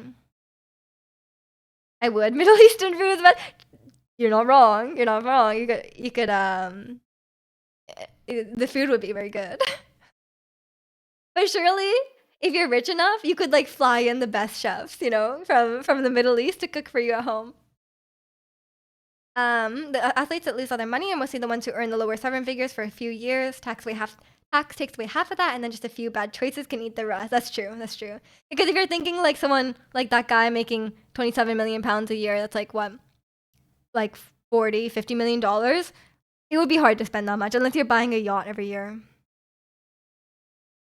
Um, you thought yesterday's stream was a karaoke stream? No, no, it's on the 26th. When people get that amount of money, they either spend it stupidly or die of mysterious causes. Yeah, yeah, like that's like the lottery winners, right? I feel like winning the lottery is such a curse. Um, Kovacs would spend it all on feeding friends fancy food. Ooh, I hope I am included in that. Here's something recently about the difference between a million and a billion. A million seconds is 100 days. A billion seconds is 31 years. Crazy. I feel like billionaire is such a crazy concept. Like that's so much money, right? The best chef is your Middle Eastern grandma. True. The best chef I know is my mom and my grandma. Not Middle Eastern, but same concept. um, but yeah, there's some. Yeah, it's interesting for sure. Like yeah, it's the sports thing is very very interesting. Do you ever miss a good restaurant that is now closed? Oh yeah, sometimes. You lived over a billion seconds. Congratulations. I'm not there yet. But I was the best chef. Oh yeah, I forgot. Maybe you could be my grandmother.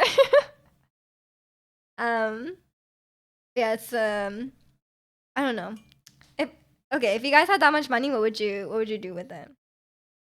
If you had like $500 million.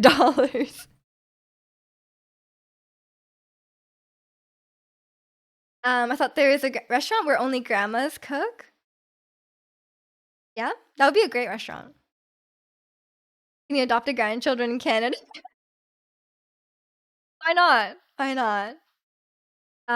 Okay, seat. That cannot be a real Pokemon. No, but I feel like it might be real, and it's so ridiculous that you want me to think it's. Hmm. No, I'm gonna say no. I'm gonna say no. It's a hockey Pokemon. It's actually real. I don't think I would change much. I'd buy a nice flat in Central Oslo and chill. Yeah. You made it up. Okay, okay. I was like, that cannot be real. A hockey Pokemon. I see. That'd be a good Canadian Pokemon. I'd stand by that. Yeah, I think I would. I mean, a lot of that money would be gone just buying a house in Vancouver, you know? You need that money to buy a house in Vancouver. Um, so I would do that. And then I'd probably I don't know. I don't really have like a use for this. I don't know. I think I'd probably also buy a house in Japan. And then I don't know. But buying a house in my mom's hometown, like if you buy like a apartment in my mom's hometown, it'd probably be really cheap. It'd probably be like 100, 200,000, maybe something like that. Are also being affected by the whole Canada Post. You need to renew your license and health card. Oh no, I'm sorry. Luckily I don't have anything to renew. I know a lot of people are waiting on mail, which sucks. You'd be paying off houses and student loan. Oh yeah, you have a mortgage, true. You could pay off the mortgage, but you'd have plenty left after that. Ernie's correct. If I was rich, I would not be rich long. It's full everyone, you know. That's nice of you though. But put some away for yourself. You gotta know how to manage money while you're poor to correctly do it once you're rich. Maybe. I think it depends on the person. I don't know. Like I think managing money while you're poor is very different than managing money when you're rich. You know? I don't think it's the same thing. Cause like I think I mean, oh yeah, honestly, once you if you're like that rich, you'd probably pay someone to manage it. If you're like if you had like $500 million, surely you'd just pay someone to manage it. I would be it would be too much work. And there would be a lot of like tax implications and stuff like that. You would have to like, you know, there's a lot of like tax stuff you could do at that income bracket. I'm assuming, but yeah, it's I think it's very different. But I think like if you're someone who spends all your money and that's why you're poor, it's not going to translate well once you're rich. Which I agree with that part. But there's a lot of stuff that once you have more money, it's like it's very different. You'd build the Spencer Mansion. I don't know what that is. Yeah, it's I mean, like if I had $500 million and a friend had student loans, I guess I would pay that off as well. You saw an ad for a house in Tel Aviv where you had to have the net worth about 1 million, which is like 330K US dollars, just to be eligible to buy a house in the apartment building and have the address. And the address for a 2-bedroom apartment for about 1 million USD. Yeah, wait, what? Yeah, to be eligible, you had to have a net worth of 333,000. And the address and to buy the house, it's about $1 million. I mean, that makes sense. That makes sense. Don't trust the opinion of less experience in this subject. Sorry, Ricky. I'm pretty into finance, though, I will say. Or I'm pretty into personal finance. You look like G-Dragon. Girl version. Bro, what? Oh, I just some kind of mistake. I mean, the house is $1 million, yes. It do a net worth of 333K, just be eligible to buy it. Is it expensive compared to Canada? No. Here with $1 million. I mean, at least in Vancouver is a bit of a special place. Vancouver is especially expensive. But specifically for Vancouver, $1 million will not buy you a house. A detached home, no. You probably can't even buy a townhome for $1 million. Apologies for that. Oh, it's no worries. It happens. You can quickly that people only want but don't need me. If I have that money, you're gonna lawyer up, get an accountant, and get away from everyone. Yeah. You look after my family and a handful of friends. You buy a castle in Scotland, ooh, or a villa in Italy. You'd be surprised how cheap they are alone in your ivory tower. I mean, that's fair enough. I think if you came into a lot of money, a lot of people would start contacting you that you aren't really close to. They'd be like, "Hey, remember me from school? We used to be friends." Like I'm sure a lot of people would come knocking at your door like that, you know? So I think you would very quickly find out who's a real friend. And like I feel like you'd have have your circle of people, like your family, your close friends. And that would be enough, you know? And welcome in Harris for doing well today. If I get rich, you're hired. Let's go, Reiki. You have a job. The house is a 2-bedroom apartment. Ooh, a 2-bedroom apartment for $1 million. That's kind of expensive. Here, that would be like a penthouse. A 2-bedroom apartment here would be anywhere from, here it would be anywhere from like, I would say like 700,000 to 100,000. 700,000 to $1 million. It depends where I think you could definitely find a 2-bedroom apartment here for $1 million. But it'd be a pretty nice apartment. I don't know about the income requirements though, like the net worth requirement. I'm sure there's some sort of requirement to like to qualify for like a mortgage, you need a certain amount. I don't know much about it though. I've never bought a house. The only reason I want to be rich is so I don't have to work anymore. That's a valid reason. Not to manage my money. Oh, okay. What is Ricky hired for? Ricky's a very good musician. He could be your personal music guy in your house. um, all the materialistic things are cool for sure, but rather just rot, rot max with no work. I mean, fair enough. I mean, yeah. If I was super rich, I wouldn't work. I know some people would still want to work. Um, but personally, I would not. Vancouver is so expensive. It is. It is. I think it's getting cheaper, possibly. The condos might be coming down in price. Like a little bit away from downtown, you could probably get a condo for like maybe 600,000, something like that. But maybe not for a 2 bedroom. I don't know. I haven't been looking that much. I would host ballrooms. Ballroom dances in your castle. Maybe I'll invite some of you. I don't think I know how to ballroom dance, but I'd be down to buy a fancy dress. That's considered a good price for Tel Aviv. It's on the index for the most expensive city in like number 7. I think Vancouver frequently gets voted number 1 most unaffordable city. Sometimes behind Hong Kong, I think. But yeah, Vancouver is definitely like top 3, which is a great place, which is a great metric to be the top of. It's not like the most expensive, but in terms of affordability, I think they take into account the average salaries and stuff like that, and go from there. And the cost of living, like the other like food and stuff like that. I'll pay Ricky to check my Twitch messages for typo. Not a bad job. And welcome in, Risto. Hope you're doing well today. If any of you guys ever win the Powerball, I'll be taking my 1 billion from you guys. I don't think they agree to that. You'll make the noise effects of whatever you do. I know first step. Damn. Give me a condo with a Porsche GT3 and a badass PC setup, and I'm a happy camper. I'll take that without the Porsche, honestly. I'll take a driver. I don't care what car it is. I just want a driver. Imagine paying a non-English speaker to check out. I mean, you don't really make typos that much. You guys don't even have the Second Amendment. I'm okay with that. I don't need that personally. Best I can do is a double wide and a Subaru. Deal. You like Twice? Yes, I love Twice as well. They're coming to Vancouver, which is very exciting. K-pop groups never come here. They always skip out on Vancouver. They often go to Toronto. But yeah, never Vancouver.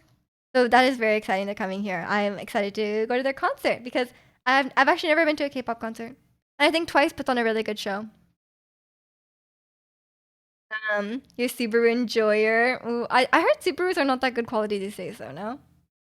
You buy a fighter jet? Could you even like are you even allowed to just like fly that? I don't think you are. That'd be sick to have a fighter jet to get around. That'd be like so annoying to get around in, right? They're surely not that comfortable to ride in. Because they're like so fast, right? And it'd be so loud.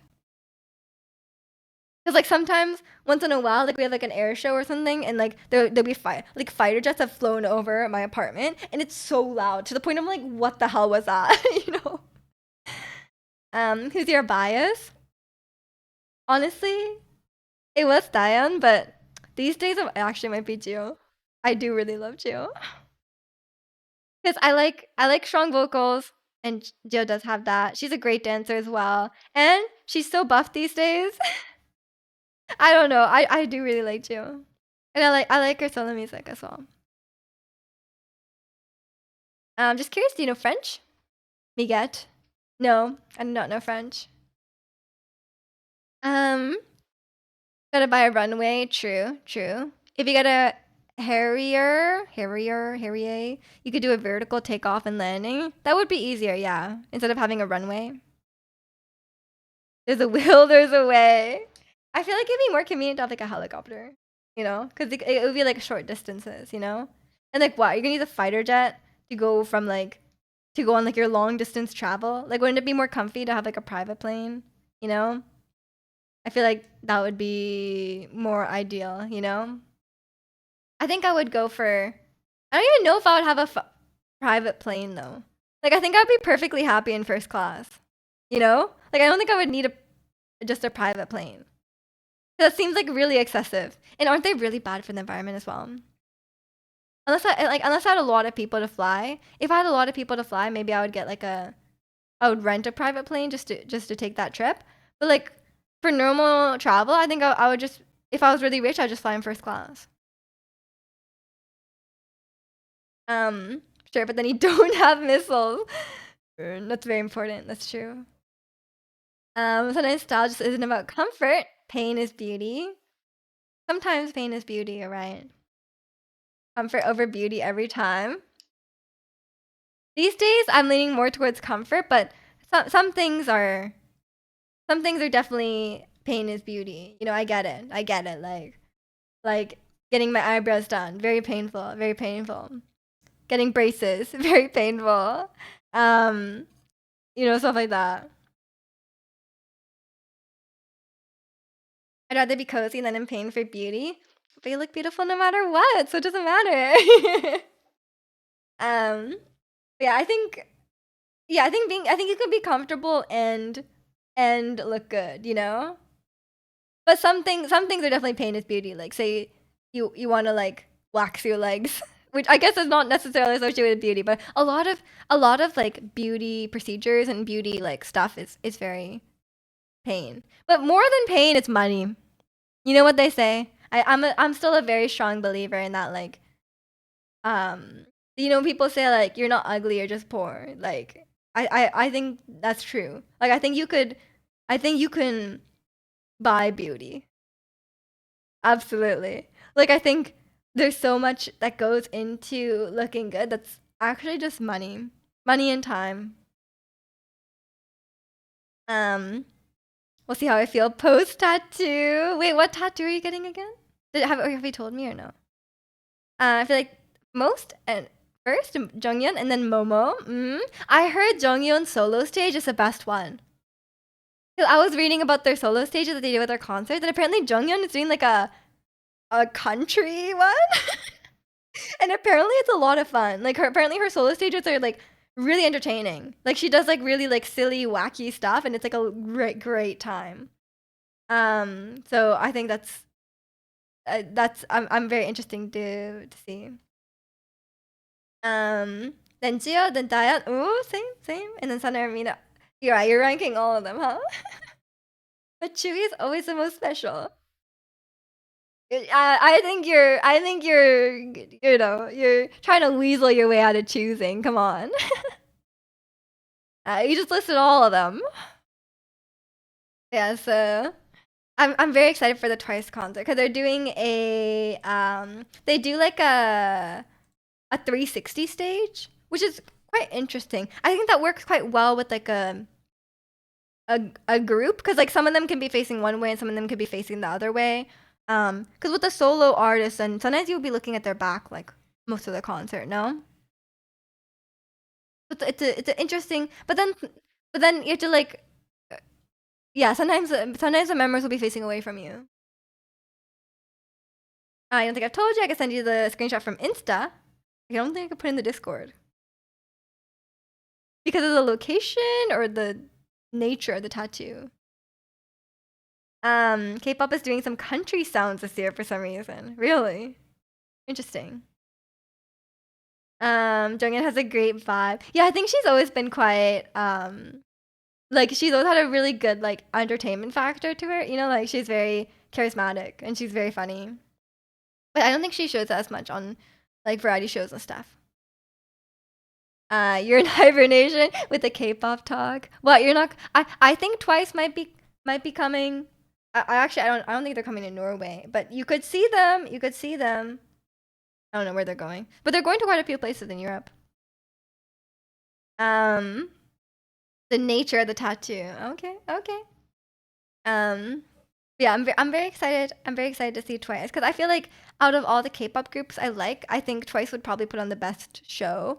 They have a pretty big discography, um, and I think they're very experienced performers as well. While I may have issues with their vocals, as you guys know, in terms of like the energy and the stage presence and stuff like that, I think they do a good job. So I would be the most excited to see Twice because as much as I love Blackpink, I've heard a lot of mixed things about their concerts, and sometimes their um the production and their stage, like sometimes they're not as good on stage as some other people. But I mean, it's been a while, so maybe these days they're better. London and Germany at least. I think they're going to quite a few places in Europe. Especially on their second tour. They're trying to hit I think they're trying to hit up places they didn't go to before. Um yeah, it would be quite fun. That's what we're talking about. Yes. Jack Black and Pink duo concert. Very exciting. That would be one hell of a concert. Um isn't Blackpink supposed to release a mini album on November? Yeah, I think they're releasing new music soon. I can't remember. I haven't been keeping up with this stuff, but I think they are. Oh, you know what? You know what really surprised me at the Canucks game? I said Canucks concert. They played Whiplash. Cause like, okay, a lot of times they play like Blackpink and they'll play like Apatu and stuff like that because it's like really popular. But they played Whiplash. I was like, damn, that's a real not that's not like a deep cut of K-pop, but like I was very surprised to hear that at the sports game. You know. um. Yeah, it's cool. It's cool. Whiplash is popular, but yeah, it's like a sports game. It's full of like, like it's a hockey game. It's very it's not the right. It's not a K-pop crowd. You know what I mean? Like the most I've ever heard them play is like they play Apatu. Sometimes they play a little bit of Blackpink or BTS, something like that. But I wasn't expecting aespa. Like I mean, I guess there's a fair amount of young people, but there's a lot of like middle-aged white people at at Canucks games. Um, yes, I've never been to a K-pop concert though. I think it'll be fun. Um, they don't often come here. Oh, actually, a lot of concerts don't come here because like I think it's like a logistics issue. A lot of times they will come here if they're also going to Seattle, but I think it's like a distance thing because like they'll a lot of times go to Toronto because firstly it's like a really big city and secondly it's near New York and like they will almost always go to New York, right? So it's like an easy thing to just like, come to Toronto, but a lot of times they won't come here. It's like they'll especially if they skip Seattle.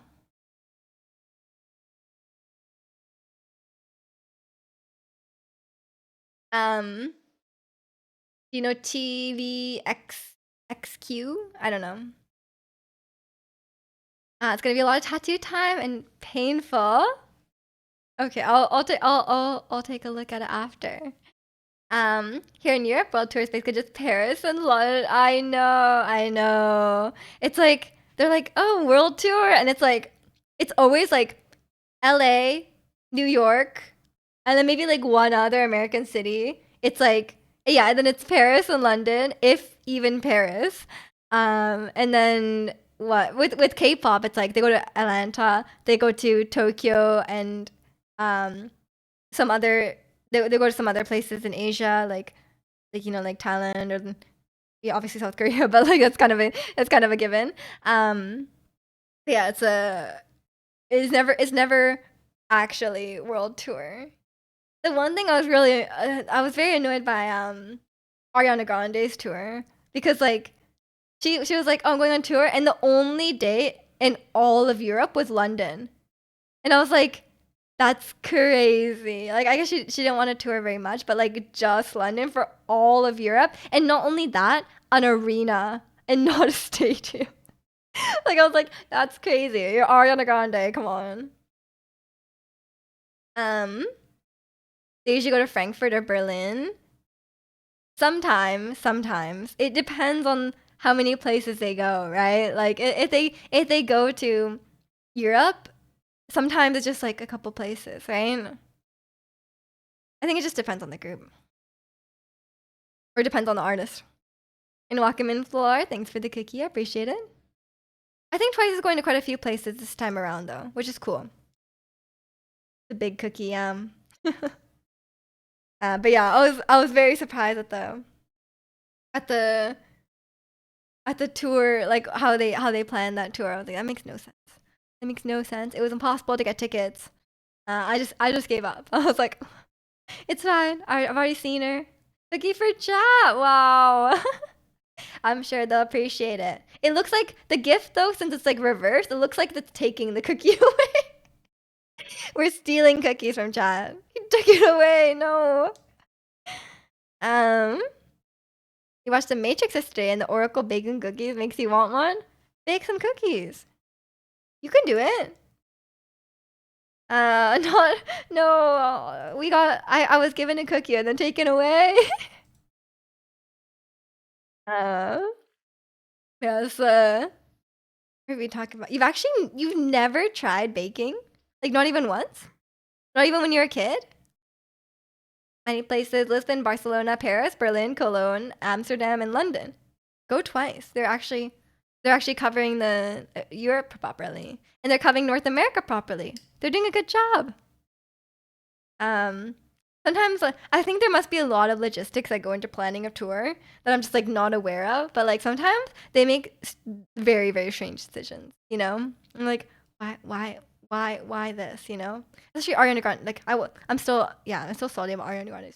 Like going to one place in Canada and it's Montreal. Like, no offense to Montreal, but like, why? Um, you want me to make some heat? I mean, she could teach you.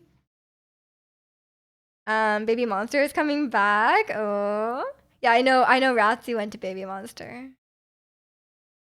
Honestly, though, I feel like I don't know. For me, I would want to see like a seasoned group perform.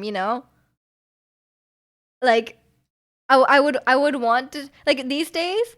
I'm past my fangirl phase where I just want to see like before, like I wouldn't really care about the quality of the show. Like I wouldn't really care about that. I just want to see like One Direction like live in front of me. Like it's like as long as they're there in person, I don't even care, right? But like these days, I'm like past that, and I want to see a good show. Like I want to watch someone who's gonna perform well, who's gonna give like a good performance, is gonna be entertaining, is gonna be good production value, and they're gonna like whatever they do, like sing, perform, play their instrument, whatever, do that well. So for me, I quite value that these days. I am still skeptical about Twice's live vocals, but I guess we'll see. I guess we'll see. I didn't hear anyone complaining about it, but again, this was on like the Twice, like it was on like the Twice subreddit, so I guess it's very like biased. Um, but I know with K-pop groups, they always have like a backtrack. So, your first toy was a kid's baking oven. Oh, that was a classic. The Easy Bake Oven, where it like cooks with the light bulb. It's a good one. Montreal, yeah. How dare they? How dare they? But yeah, just going to Montreal is like, I think it's getting more popular to just like go to less places, but like do multiple dates in one place. Cause I guess it's easy for them, right? They don't have to move. They can like set up the stage and just like leave it or whatever. But I don't know. It kind of sucks for the people who can't go because it's like too far away, or there's like less availability. I guess it's like a balancing act, but don't know. But there's nothing I'm like dying to go to. Like I would have liked to see Ariana Grande, but it's not like I'm not like in tears about not going. I'll survive.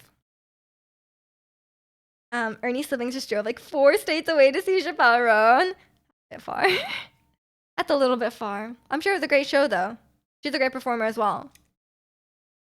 Um, yeah, I think I'd want to see a good performer, and in my opinion, there's not there's a lot of K-pop groups for me. I feel like I would not enjoy their concert. Like even if I enjoy some of their music, I feel like I wouldn't want to see their concert. You know, like a lot of them, um, like in terms of their singing ability, in terms of their stage presence, a lot of them are very young. Like I don't know. I just couldn't see like I just couldn't see some of them putting on a very good performance, you know, especially for a whole concert. I could be wrong. I haven't been. I don't even know if I spelled her name right. I'm not really sure. There might be another E after the L's. I'm not sure. I'm the wrong person to ask about this. I know who you meant. I know who you meant. That's all that matters. But yeah, yeah, and I feel like I hearing really really good vocals live is always a treat. But I know K-pop idols are always dancing and stuff like that. Was there any concerts that you were really going to check out pre-pandemic? Like K-pop concerts or just in general? Yeah, I think post-pandemic concerts are different. Um, I don't know. I think pre-pandemic, I would have loved to see Blackpink. I think I was a huge. I still am a big Blackpink fan, but like back then, I was more of a Blackpink fan. Um, but my tastes haven't changed that much. I still like want to see Ariana Grande. Um, yeah, nothing too much, honestly.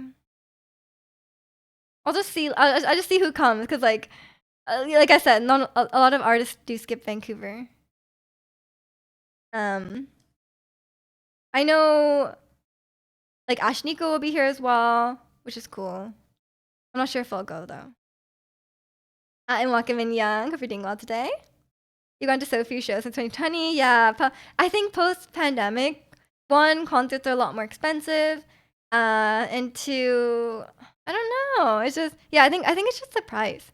Because as the price, it's the same with video games, right? As the price gets higher, you start to be like, oh, is it really worth going? You know, like back then, if you could go to a concert for like what, $100, then like it's like, or like a certain whatever price is good for you. You know, like there's a price where you're like, oh, I'm not like super into going, but yeah, I'll check it out. It could be a fun time. But then there's a certain price where it's like, okay, I have to really be dying to go to like unless it's like the one group I really really want to see or like the one artist I really want to see, then it's not worth the price, right?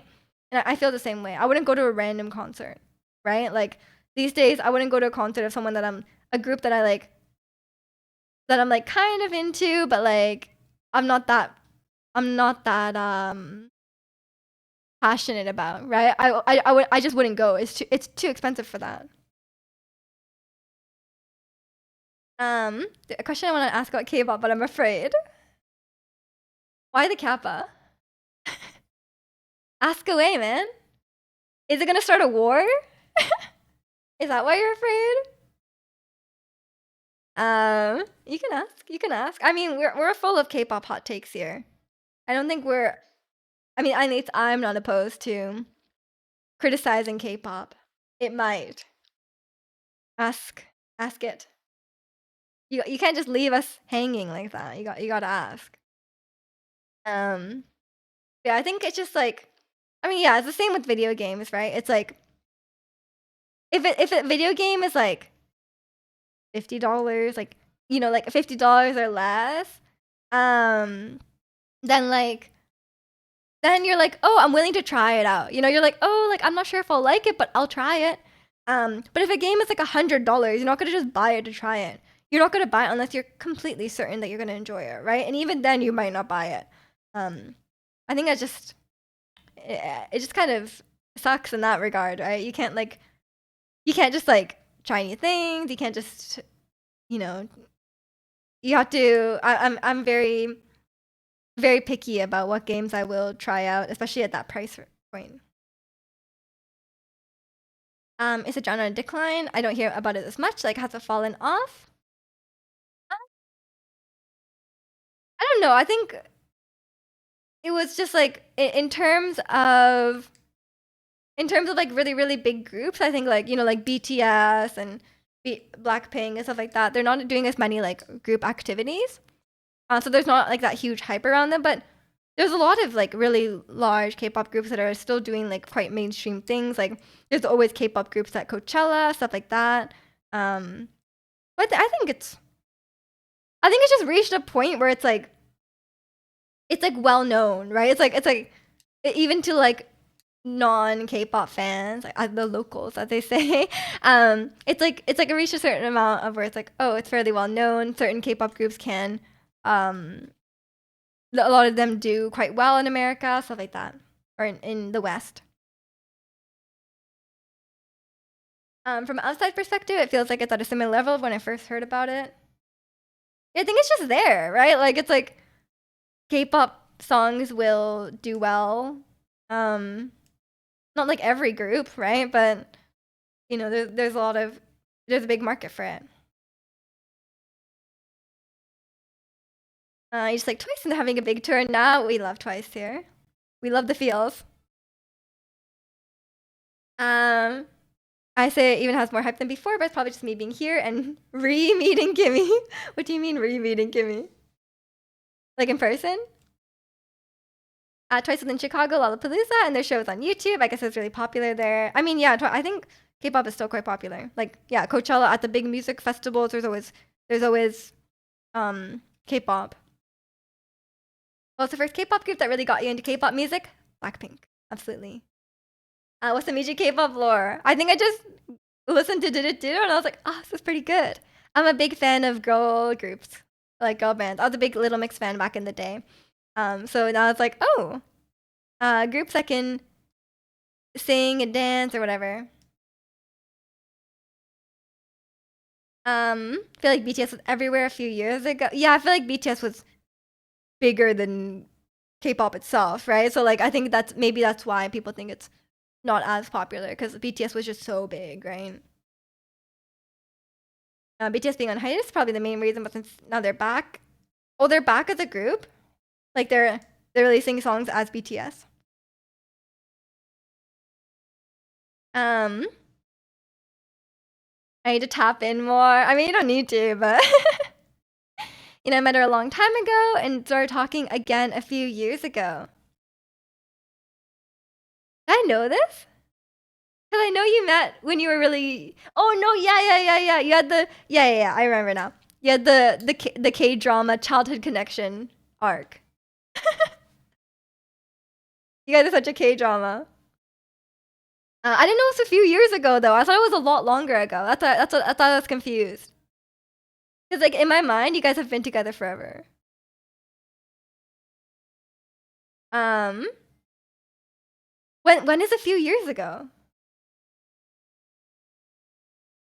Um, that's the hot take, but it's facts. Yeah, fair enough. Fair enough. I mean, yeah, BTS was so big since 2020. That's a good amount of years ago. That's 5 years ago, almost 6. Saw BTS thing in McDonald's today. You forgot about them. Was that BTS? I was like looking at the little things and I was like, that looks like BTS, but I wasn't sure. They're releasing a new album soon. Okay, so they are back. They're back for real. Yeah, Ricky has like the cutest story with Kimmy, like the childhood connection story. Like they knew each other as kids, and then they meet each other again, and now they're married. Like that is such a K drama, which is funny because Kimmy loves K dramas as well, and so does Ricky, I guess. Yeah, it's like the most like um yeah, it's just very K drama. There's always some child connection. I feel like um yeah, there's some there's some fun stuff. The only other thing that would be like more K drama is like if Ricky was really mean at the start, but he would never. If BTS's new album is post rock, post punk, noise rock, go listen to it. Oh, it absolutely is. You know them. Okay, I'm just going to the bathroom again. I'll be right back. Enjoy the post punk post rock, noise rock, Malomart. BRB.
Okay, okay, I'm back. Then they're gonna know we're old because I wasn't a parent.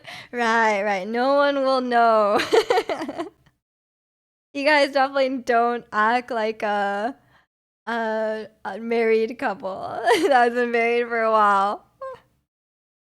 Um, but yeah, how is everyone's weekend? What has everyone been up to this weekend? Today's actually a really nice day. It might be the last sunny day for a while. Maybe I should. Oh, actually, no, it's supposed to be sunny tomorrow too, and maybe once later this week. Okay, that's not too bad. That's not too bad. Could have some nice sunny times. 5 years in just under 2 weeks. Happy early anniversary. 5 years is a long time. Um, Nothing watching Twice on YouTube. Alexa, what's your favorite Twice song? I know it's a hard decision because they have so many songs. It was 91 degrees Fahrenheit here. That's so hot. I thought you guys live in like a frozen wasteland for all of winter. You were here. You made it before the end of stream. There's still like 40 minutes left. Congrats. How you doing today? It's over for me. I blinked and it'll be Monday in 3.5 hours. I hate it. The weekend goes by so fast, doesn't it? Like record heat for that day. Yeah, that's crazy. It's like, actually, we had that a few years ago. I remember it was like Canadian Thanksgiving weekend in like early October. And it was like 30 plus degrees here. I remember that happening few years ago. But this time it's like a normal crisp fall temperature. You're being sick on the couch because your husband I love so much got me sick. Oh, yeah, that guy. Come on. I hope you feel better soon, though. I hope it's not too bad. You just woke up and now you're eating lunch. Sounds delicious. What are you eating for lunch? You like Illit? I don't know much about Illit, but I know they have the magnetic song and they have the jelliest song. Is Minnesota a good place to visit on Christmas? I think it's extremely cold, Ricky. You will not survive. It's usually beautiful, but it's dreadfully cold. Yeah, I don't think Ricky has been in a temperature anywhere close to freezing. I think it's cold for me, right? Carne with weeb. Carne with bits and of tomato and spaghetti. Okay, okay. I was like, what does carne wee bits mean? It's pretty much the ideal. I'll find out this year in Washington. No, no, Ricky. It is Washington is not the same. You mean Washington State or Washington DC? Actually, it depends what you mean. I don't know how cold Washington DC. I'm assuming it's not that cold. Um, yeah, we wish I had a week of school work than a week of rest, but it's not that way. This thing life works. I'm sorry. I'm sorry. I wish that's how it worked too. I like most of the songs behind Almond Chocolate because that's too cutesy J-pop girl group for me. Honestly, Magnetic is too cutesy for me already. My tolerance might be a bit lower than yours because I know you're a bit more in the K-pop and J-pop life. Planning to go there for a few days to watch the snow. It might not even snow. It depends where you're going in Washington. Like, unless you're going up the mountain, it might not snow. Washington is much more temperate. Yeah, it's nowhere near Minnesota. Let's just say that. Um, you like Magnetic? Yeah, yeah. I mean, I think it's a cute song. I'm just saying it's already on the cutesy side for me. Um, that sounds promising. Yeah, I mean, Washington State is a very similar climate to here. Wait, Ricky, you're going to Washington? You could just cross the border. I'm right there. It's like a few. I don't know where in Washington you're going, but I'm very, very close. The same. The same. um, Minnesota is better to visit this time of year or spring? Yeah, I think I would go when it's warmer. Is Minnesota sweltering hot and full of mosquitoes in the summer? Okay, not the summer then. Not summer, not winter. Spring and fall. Sounds like Japan. Actually, no, Japan is fine in the winter. I guess a lot of places on the East Coast are kind of like that. Very hot in the summer, quite cold in the winter. Spring and fall are the ideal seasons here. Well, for Vancouver, the ideal season is summer. Ideally, between July and September. That's the ideal time. Any other time, it might rain the whole time you're here. But if you like skiing, I guess the winter is obviously the best time. But if you were here to sightsee, absolutely summer. It is very, very nice here in the summer. And it's not too hot, usually. Unless you happen to be unlucky enough to come during a heat wave.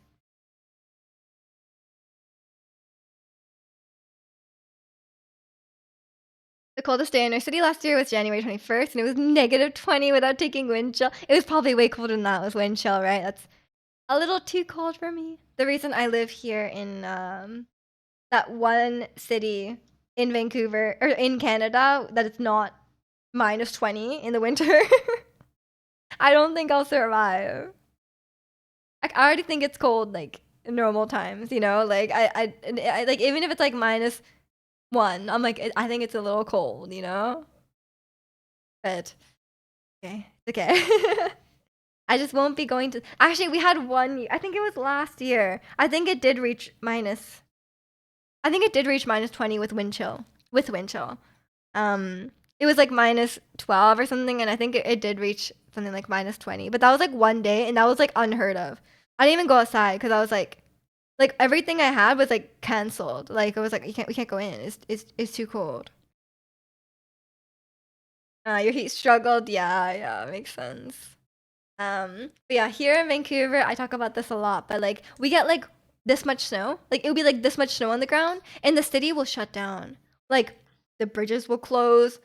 There will be gridlock in like on the streets. Like people cannot move because their car got stuck in like a little 1 inch of snow. And people will be sliding all over the place. Like it's actually like a disaster. Like we're just not used to it.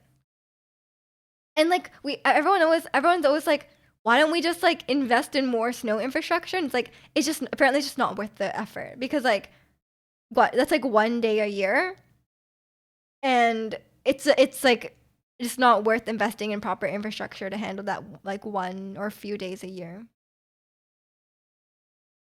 I want to go to Canada too someday. I want to say skied in Canada. We have one of the best ski resorts in North America here. Um, I'll take if you've never skied before. I'll take you skiing. Oh, I'm down going down the baby hill. Um, People also drive like morons for the first few snow. Yeah, I think it's the same everywhere. Like people some I mean it's the same here in like the rain. Like it will be like pouring like torrential rain and there'll be some idiot like speeding down the highway at like over the speed limit. Like weaving through traffic when it's like it's so rainy that you cannot see, you know? So yeah, it's the same here. And they'd be like, "Oh, why did I hydroplane?" It's like, I wonder why. I wonder why. Um, Looking up statistics for here, January 8th, we had 56 centimeters of snow. That's crazy. It's so much snow. Our winter just lasts forever. We got 12 inches of snow over 3 days in March. Great, great. Yeah, that's fun. Um, yeah, 56 centimeters is a lot too. That's 1 day too. That's crazy. Wouldn't it be nice to live somewhere where it doesn't snow that much? My aunt always said she wanted to meet snow, and then once she met it, she hated it. I mean, when my relatives from Japan used to come here, sometimes we would sometimes we would take a like sometimes we would take them up the mountain. They would always come in the summer, but sometimes if we went up Whistler, there would be a little bit of snow left. So they got to see snow sometimes. But like it's different like going up a mountain and like looking at snow and be like, wow, so pretty, versus living in it and having to like go to work and like drive in the snow. It's like a very different experience. Like one is like it's nice to look at, but experiencing it is a different story. You know what I mean? Um you consider moving to Vancouver to escape the winter here. Exactly, exactly. It's a great place to live. That'd be a disastrous event in Minnesota. Yeah, yeah. You have fleets of snowplows going all day and night. Yeah, I mean, we don't have that here. Like a lot of roads will not be plowed like the main roads do get plowed quite well. But the side roads and stuff do not. But like Vancouver is kind of it doesn't snow very much, like I said. So I don't even have like I don't even have snow tires. Like um I just don't drive when it snows. And even if I did have snow tires, I wouldn't want to drive in the snow because of the other people on the road.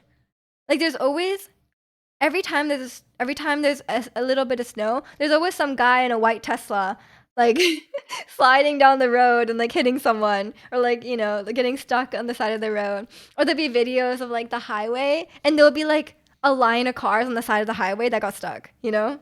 So it's like it's a very fun time and you don't really want to be in there, you know? You don't want to be even if you're completely fine, the people around you are not, you know? So it's just way safer just to not drive at all. And we have trains, and the trains still run. That's fine. Um, yeah, driving in the snow is scary. Mostly because of the other drivers. A lot of people talk trash about Texas shutting down when they got an inch of snow a couple of years ago, and it's like they don't have the infrastructure to handle it. I mean, yeah, we shut down here. Like literally, the city does shut down. You cannot get anywhere. We had I think it was last year or 2 years ago, we had a couple inches of snow, and some of my coworkers were stuck in traffic for like 8 to 10 hours. Like the traffic, like the roads were like no one could move, right? Like people were abandoning their cars and like leaving their cars to like go get food because they were like gonna they were like starving, right? Because like they were literally just like the roads were in gridlock. Like it was insane. It was insane. Your dad uses started tires and have chains in the boot in case that isn't enough. Yeah, yeah, it's I mean, here like there's roads that go through the mountains and stuff like that. Um So it depends where you live, obviously. Like other parts of Canada are much more um snow equipped, you know? Like obviously there's very, very cold places in Canada. Yeah, Vancouver, it's very expensive here, but we have a very temperate climate, as they say. It's not too hot in the summer, not too cold in the winter, so we don't have to deal with very much. Just rain, I guess. I think it took me 4 hours to get home once in a major snowstorm that was stuck with me. That's pretty rough as well. Yeah, that does happen here every winter. It's not usually as bad as like the 10-hour getting stuck one, but yeah, I think that would happen here. And that's the thing, right? Because like in Texas, I get it. You probably would have a snowstorm, not very. It wouldn't be happen every year, right? But here, it it snows almost every year, right? So you'd think that we would be able to handle it, but we just can't. Which is so silly, but I guess it makes sense in the sense that it doesn't snow often. It will snow at least probably once, but it's not like a constant. Like it's not like all winter there's snow on the ground, you know? There might be like a week or two period where there is snow on the ground. I welcome in Gundam. Hope you're doing well today. The bonus of work from home. Yeah, I was very happy that I work from home today. Um, as you guys know, I've been going into the office sometimes, but I actually haven't been to the office for like 3, 4 weeks now. I think I was like, oh yeah, I might come into the office every week with you to my coworker, but at this rate, it might be like every 4 weeks. Which honestly, I don't really like going into the office every week. It's like the days feel so long when you're in the office. Like it's kind of boring there, honestly. Like the people are really nice, and I like chatting with people, and I think it's fun. But um, being able to work from home, it's like it's a lot more free, you know. So it's kind of nice. Um, related your yeah, it's true. It's true. There's so many weebs. It is a weeb nest. I did tell you guys about them.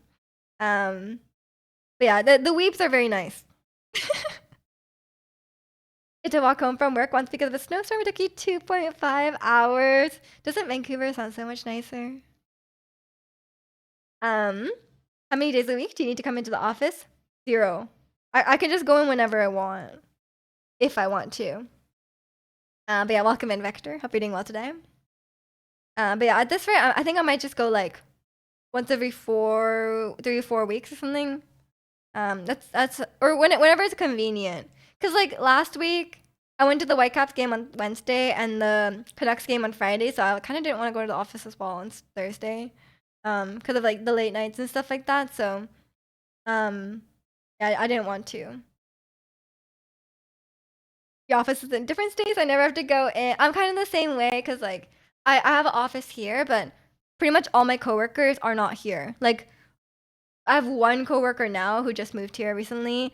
Um, but pretty much all my other coworkers are like from America or from Ireland. So it's like there's really no one's forcing me to go in because of that. Because like even if I went in, it's not like I'm directly working with people, so it doesn't really matter. Um, but it is nice to meet some people though, because like there are a lot of people that I have talked to and I never actually met them in person. Although I met so many people that time I went to the office and I don't remember anyone's name because like literally like 30 people introduced themselves to me and I was like I cannot remember anyone now because like surely they'll remember me because I was like the one new person, right? New. I've been working at the company for like 5 years. But yeah, they all remembered my name, but I didn't know. I couldn't remember everyone else, you know. Um, Ireland, yes, Ireland. You continuing Resident Evil today? No, I'm gonna be streaming that on Saturdays. So if you want to see more Resident Evil, that'll be next Saturday. I think the game is not too long, so I think I should be able to finish it on the 4 or 5 Saturdays in October. But we'll see. We'll see. If I can't finish it, then I'll stream it one more Saturday. And I don't know if I'll continue with the gaming streams. I haven't decided yet. Although I was having a lot of fun streaming Resident Evil, so we'll see. But yeah, welcome in, Cookie. You bought me a pin at I almost said Resident Resident Evil Festival. Renaissance Festival that says, "Hello, I don't remember your name either." I know, I know. I'm not good with that because like, I mean, for me, it was just like there was a lot of people. And at a certain point, I just gave up remembering their names. How you liking Resident 4 Evil? It's a lot of fun. It's a lot of fun. The game is very silly and a fun time, you know? But also a little bit scary. Was a little surprised. I didn't think it would be scary at all, but it is a little scary. But it's definitely more like action action packed, you know? Valid crash out, copium. Wait, am I really not on track to finish it? Probably not, right? Cause like what? I have 3 streams in October left. 12 hours. No, that's 9 hours. Yeah, maybe not then. I probably need a couple extra Saturdays. Cause I heard the game is about 15 hours. I think. I think people said it's about 14 to 16 hours if you don't do side content. But I have been struggling. I have been struggling to get through places, and I have been struggling to like know where to go. Cause maybe a lot of people who played, a lot of people who gave that time estimate have already played the original Resident Evil, so they knew where to go, right? Which I think I definitely don't know where to go. So yeah, we'll see how long it takes me, but I'm down to play it for as long as it takes. It's not it can be a little extra from October. It's been years since you played an actual game. All this Genshin slander, man. Genshin's a real game. But yeah, I've been having a lot of fun. Gaming streams are fun, to be fair.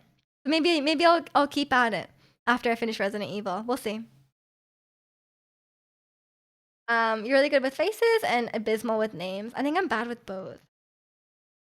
I just like I'm very like self-absorbed, so I think for me I'm just like thinking about myself, you know? I think you might struggle at the current pace. Okay, but I lowered the difficulty after the bingo section, and then after that I didn't die. But I have been like getting lost. It's not very clear where to go, you know? Um yeah, it's we'll see. We'll see. I don't plan on doing any like side quests because I think side quests are silly. Um, but with the auto aim and the enemies being a lot, I'm assuming on the assist mode the enemies are a lot less aggressive. Cause I noticed they were just like kind of standing there, you know. Actually, it's the funniest thing in games where I can't remember what game has this. Some games it will be like the enemies will have like a sort of like a mechanic where it's like if you're fighting another enemy, the other enemy will like chill out a bit and like not attack you at the same time. So it's like kind of funny. Like some games take that to the extreme, and the enemies are like waiting their turn. You know, you're like fighting one mob, and then there's like a guy behind them just like waiting. I can't remember what game has this. I'm trying to remember, but I cannot remember.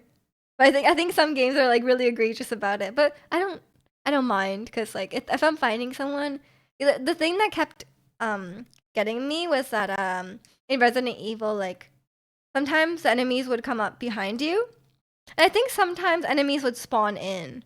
Cause like sometimes I would like I would have cleared an area, and then sometimes an enemy will be behind me, and I'm like, I don't think you were there before. Like I don't think I don't think you were there.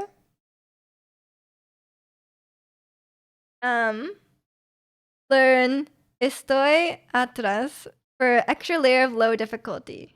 Is that behind you? Can't remember. Cause I know the enemies keep saying I'm behind you, you imbecile.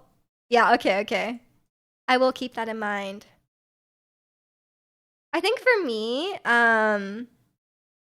I think for me, like the the thing that really makes games difficult for me is like I get really tunnel vision. Like I think that's a I was watching a video about like I can't remember what game it was, but it was like teaching this game to a non-gamer, and the main thing that people struggle with, especially in first person, which I struggle with a lot as well, is like when you're walking around in first person, um you're just so focused on what's in front of you that you don't see what's on the ground. So like if you're walking and there's like a low level obstacle on the ground that you have to like jump over, a lot of people won't see it.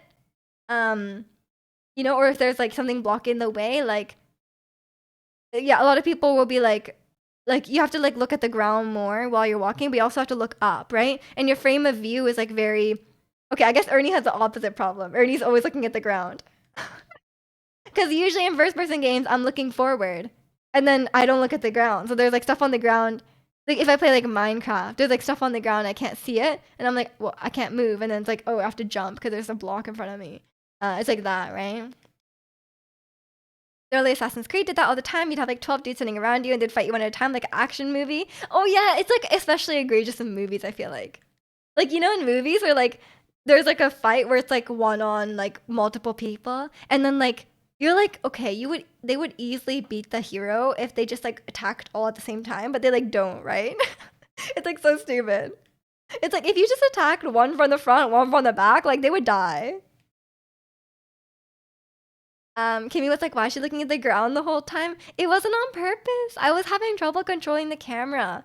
Um, I was having trouble controlling the camera because like sometimes I was looking at the sky, sometimes I was looking at the ground, and then I would get into a wall, and then I would aim from the wall, and then suddenly it was in first person, and I was like, why is it in first person? What is going on? The camera would get like glitched out in the wall in like enclosed environments. For me, the worst type of game is like the game where the camera collisions with the wall is like really janky.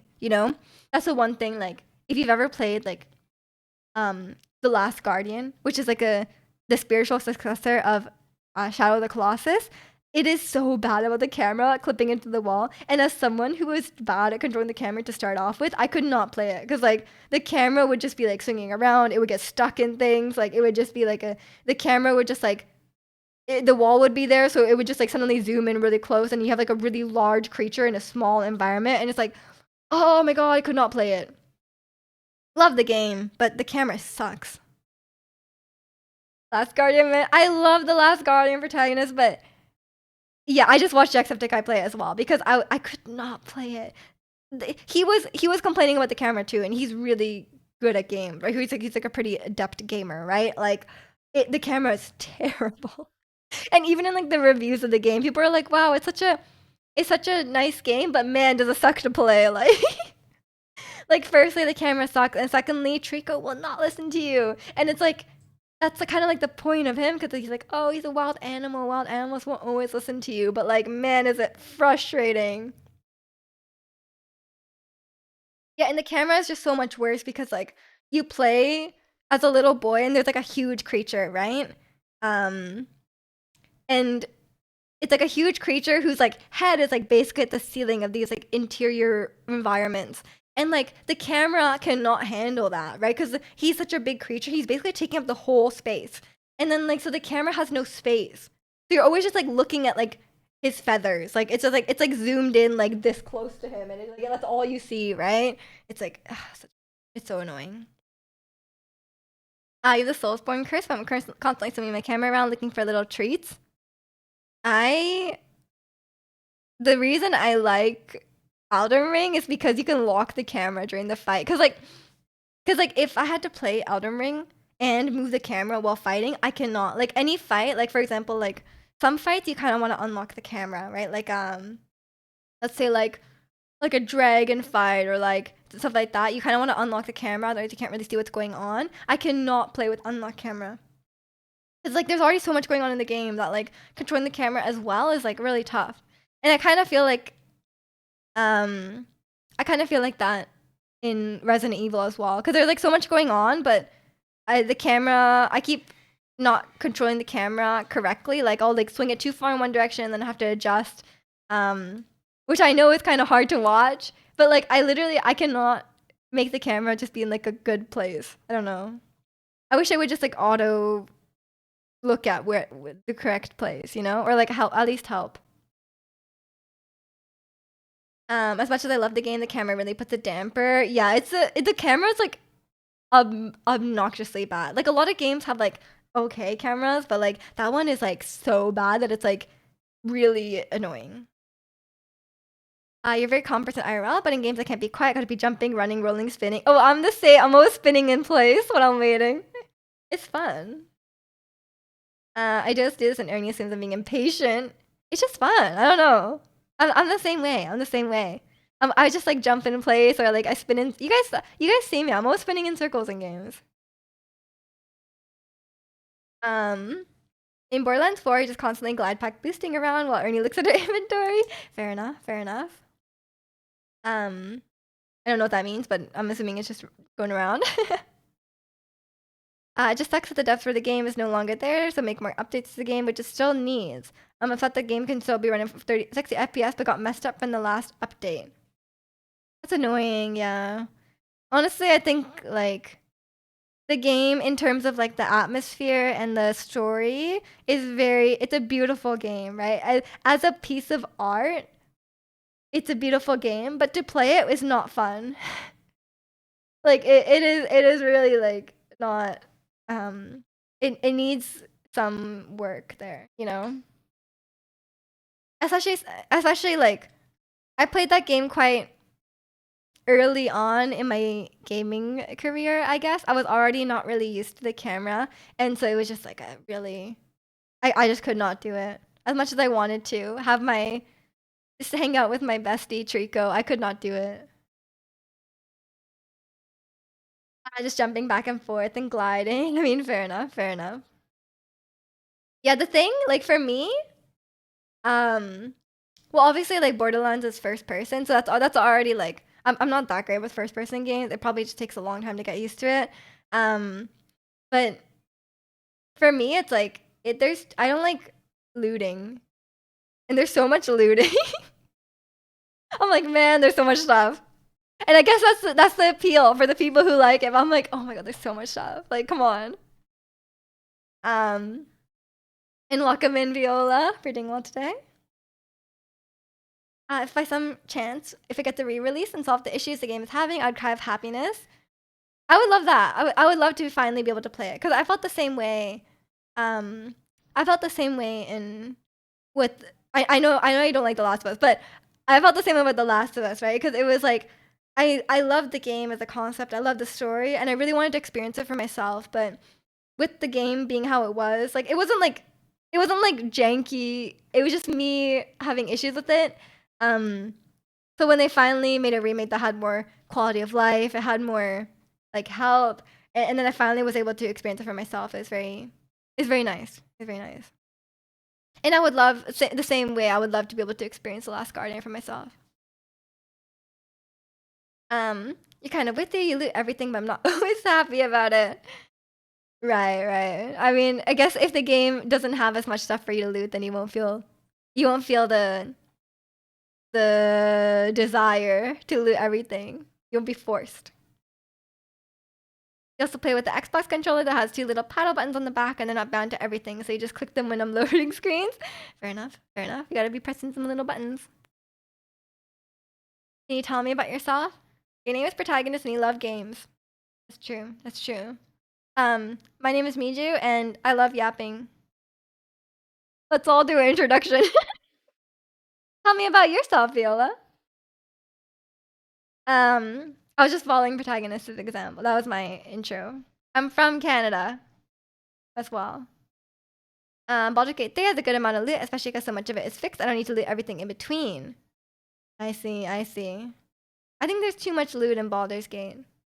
So I don't like when there's like so many different items and like they're like, or I don't like when there's like an item and it's like too similar to other items. It's like, okay, like in Borderlands there's so much items, but like it's like this item is like slightly different than this one. And it's like it's not really like a significant upgrade or anything. It's just more stuff for there to be more stuff. Which is good for people who are like loot goblins, but not me. Games like Diablo and Path of Exile have way too much loot. I mean, that makes sense, yeah. Your name is Ernie, and I'm a weirdo, but people still love me. That's true. I'm also to Miju Dismay, a level 3 weave. That's true as well. Very unfortunate. The one time I give in and don't lose stuff, and then I run into someone that's like, hey, can I have 5 pieces of meat? Oh no. Um, that's why you gotta loot every time, because someone will ask you. Um, I just learned you can shift-click loot in Baldur's Gate 3 to multi-select things. Damn, okay. Your name is Viola. You're a half Russian and Malaysian. You like to play gacha games like Genshin. I love Genshin as well. You can see my child here. Also was wearing my Hutao hat earlier. um, yeah, we do love Genshin here. Do you really find that plausible? No, I know he doesn't. Welcome in, Greg. Hope you're doing well today. Yeah, it's when there's too much stuff, in a game, I give up. I'm like, I'm not collecting this. Someone else collect this and give what I need to equip to me. You know, like in Baldur's Gate, it's like I'm not gonna pick up all the armors. Just give me what is good and I'll use it. Give me a sword, I'll use it. Whatever. Who's your favorite character? My favorite character is Kaya. I love him. I made him now that Escoffier exists, I made him a little freeze team, and now he's very strong. Maybe being carried, but very strong. And welcome in C-SPAN. Did you find all the Korok scenes of Breath of the Wild? What do you think? No. And I will never. One time I finished, I think it was like a sub goal or something. I finished the Pokedex in Pokemon, and that was like the worst time of my life, honestly. I hated that with a passion. About like 1/10 of the way into it, I was like, damn, that is, I'm already regretting my decisions. What's the most valuable thing I can feed to Gil? I was trying to do the least valuable thing, but I was wrong. How was I supposed to know some random ring is the best ring in the game? It didn't look important. It just not side quest. I'll do a side quest if it's like meaningful. But like if it's like, oh, get me this thing and I'll give you money, I'll give you resources, and I don't want to do it. You know? So it's like I don't want to do it just for ticking off a box or like just feeling like I'm completing something, you know? If there's like a meaningful story there, like for example, like the Baldur's Gate companion quests are quite good. That's technically a side quest, I guess. But stuff like that I will do. I just need to be like intrinsically motivated to do it rather than like a reward. I really don't care about rewards. Like I think that's the one thing I don't care about rewards. I don't care about achievements. I don't really care about like getting stuff in the game. Like for me, it's like I want a good experience. If the side quest is particularly fun or novel or has some sort of good story to it, then don't know. Okay, it's nice to meet you too, Sleep Viola. Vita complained that she wanted a huge healer character, so she gave away the best healing. How was I supposed to know it's the best healing item? Now I told you my logic, and my logic was sound. Okay, there was a lot of stuff that we could have given away, and I figured the armor. You only have one armor, but you can have multiple rings. So I thought by that logic, the rings are less valuable. You know, it's like there'll be less stuff. You know.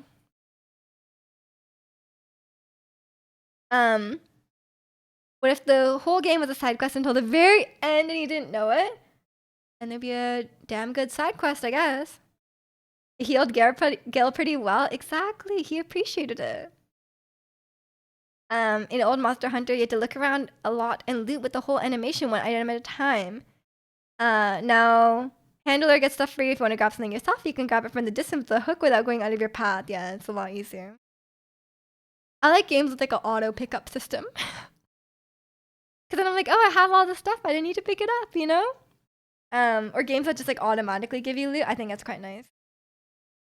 because I cannot be bothered. I don't want to open every drawer and get all the items. Like I will do it because like I'll do it in Resident Evil because if I don't do that, I won't have any ammo. But like if I could just never open any drawers, then I'd be happy. And guys, if I didn't open any, if I wasn't looting, then the game wouldn't have crashed.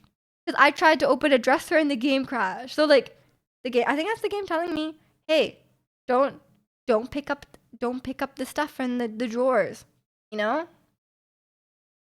You're telling a stat that you think he and I have very similar looting styles? I guess so. I feel like his stat is quite thorough in picking stuff up. Um like maybe not to the point where like he'll go out of his way to like search every single inch, but like he is pretty like overall thorough. Um in Diablo 3 they made it so your pets pick up gold for you. That sounds like what Ricky was saying about the Monster Hunter. I also feel compelled to pick up all the things. Yeah, fair enough. For me, I think I just got conditioned by Breath of the Wild, okay? Because in Breath of the Wild, if you like for me in Breath of the Wild, if you find a random chest in the overworld, it's garbage. Like let's be real, okay? The shrine chests, they have like garbage in them. Like there's no point going aside from your sense of accomplishment, there's no point opening the chest to like to get like what? One amber or like a royal broadsword? Like there's no point. It's like so there's like a useless weapon in there, or there's like there's like 10 rupees, you know? It's like so stupid. Kimmy can't leave a chest closed or something going on the ground. She gets mad at me if I don't pick up every single geo in Hollow Knight. To be fair, the geos are very satisfying. Karlak needs to have 100 spears to throw, but never actually throw them. Oh yeah, his stats inventory got really crazy in Baldur's Gate. He was like, oh, Karlak needs to throw stuff, and then she has like 50 knives, 20 axes, and he like never once used them. Like I was like, what? Why are these all here? She doesn't need that many, you know. And then he was like, he couldn't afford something at the shop, and I was like, have you thought about selling something? And then when he sold stuff, he had so much money. Like it was so much money, and he even kept all the random pieces after he got the armor that comes back after you throw it. And I was like, I don't think you need that anymore. um Real broadsword is good. Yeah, I guess that was a bad example. Real broadsword is kind of good. Usually like a piece of amber or ruby. I mean, ruby wouldn't be that bad, but like yeah, like it sometimes it's like a 10 rupees or something, you know? It's like it's not very helpful at all. Made it to Act 3 last night. Let's go. I can't wait to hear your thoughts on the full game. And Ernie's thoughts as well.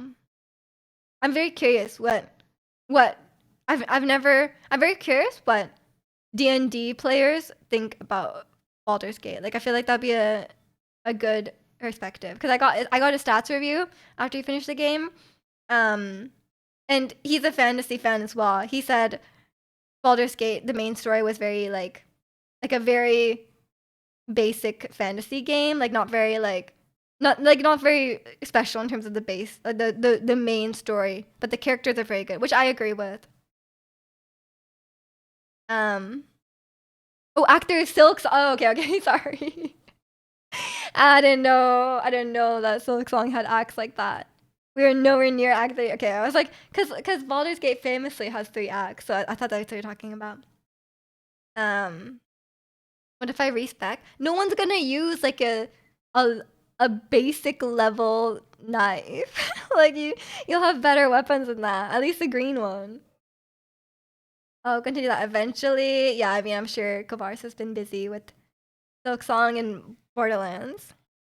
Yeah, it's very important. Very important. I haven't actually seen any Silk Song gameplay. I'll have to eventually go back to Hollow Knight, I think. I think Hollow Knight's very cute. But we'll see if I can actually get through it. Even if I can get through Hollow Knight, like I don't know if I can get through Silk Song, because I know Silk Song's way harder. You had to got a very difficult achievement you've been locked out of if if you progress a quest before doing it. Next is Hades 2. Oh yeah, everything's coming out at the same time. I'm very curious about Hades 2 because I was gonna ask Kovaris, but I was like, oh, I guess he's busy playing Silk Song.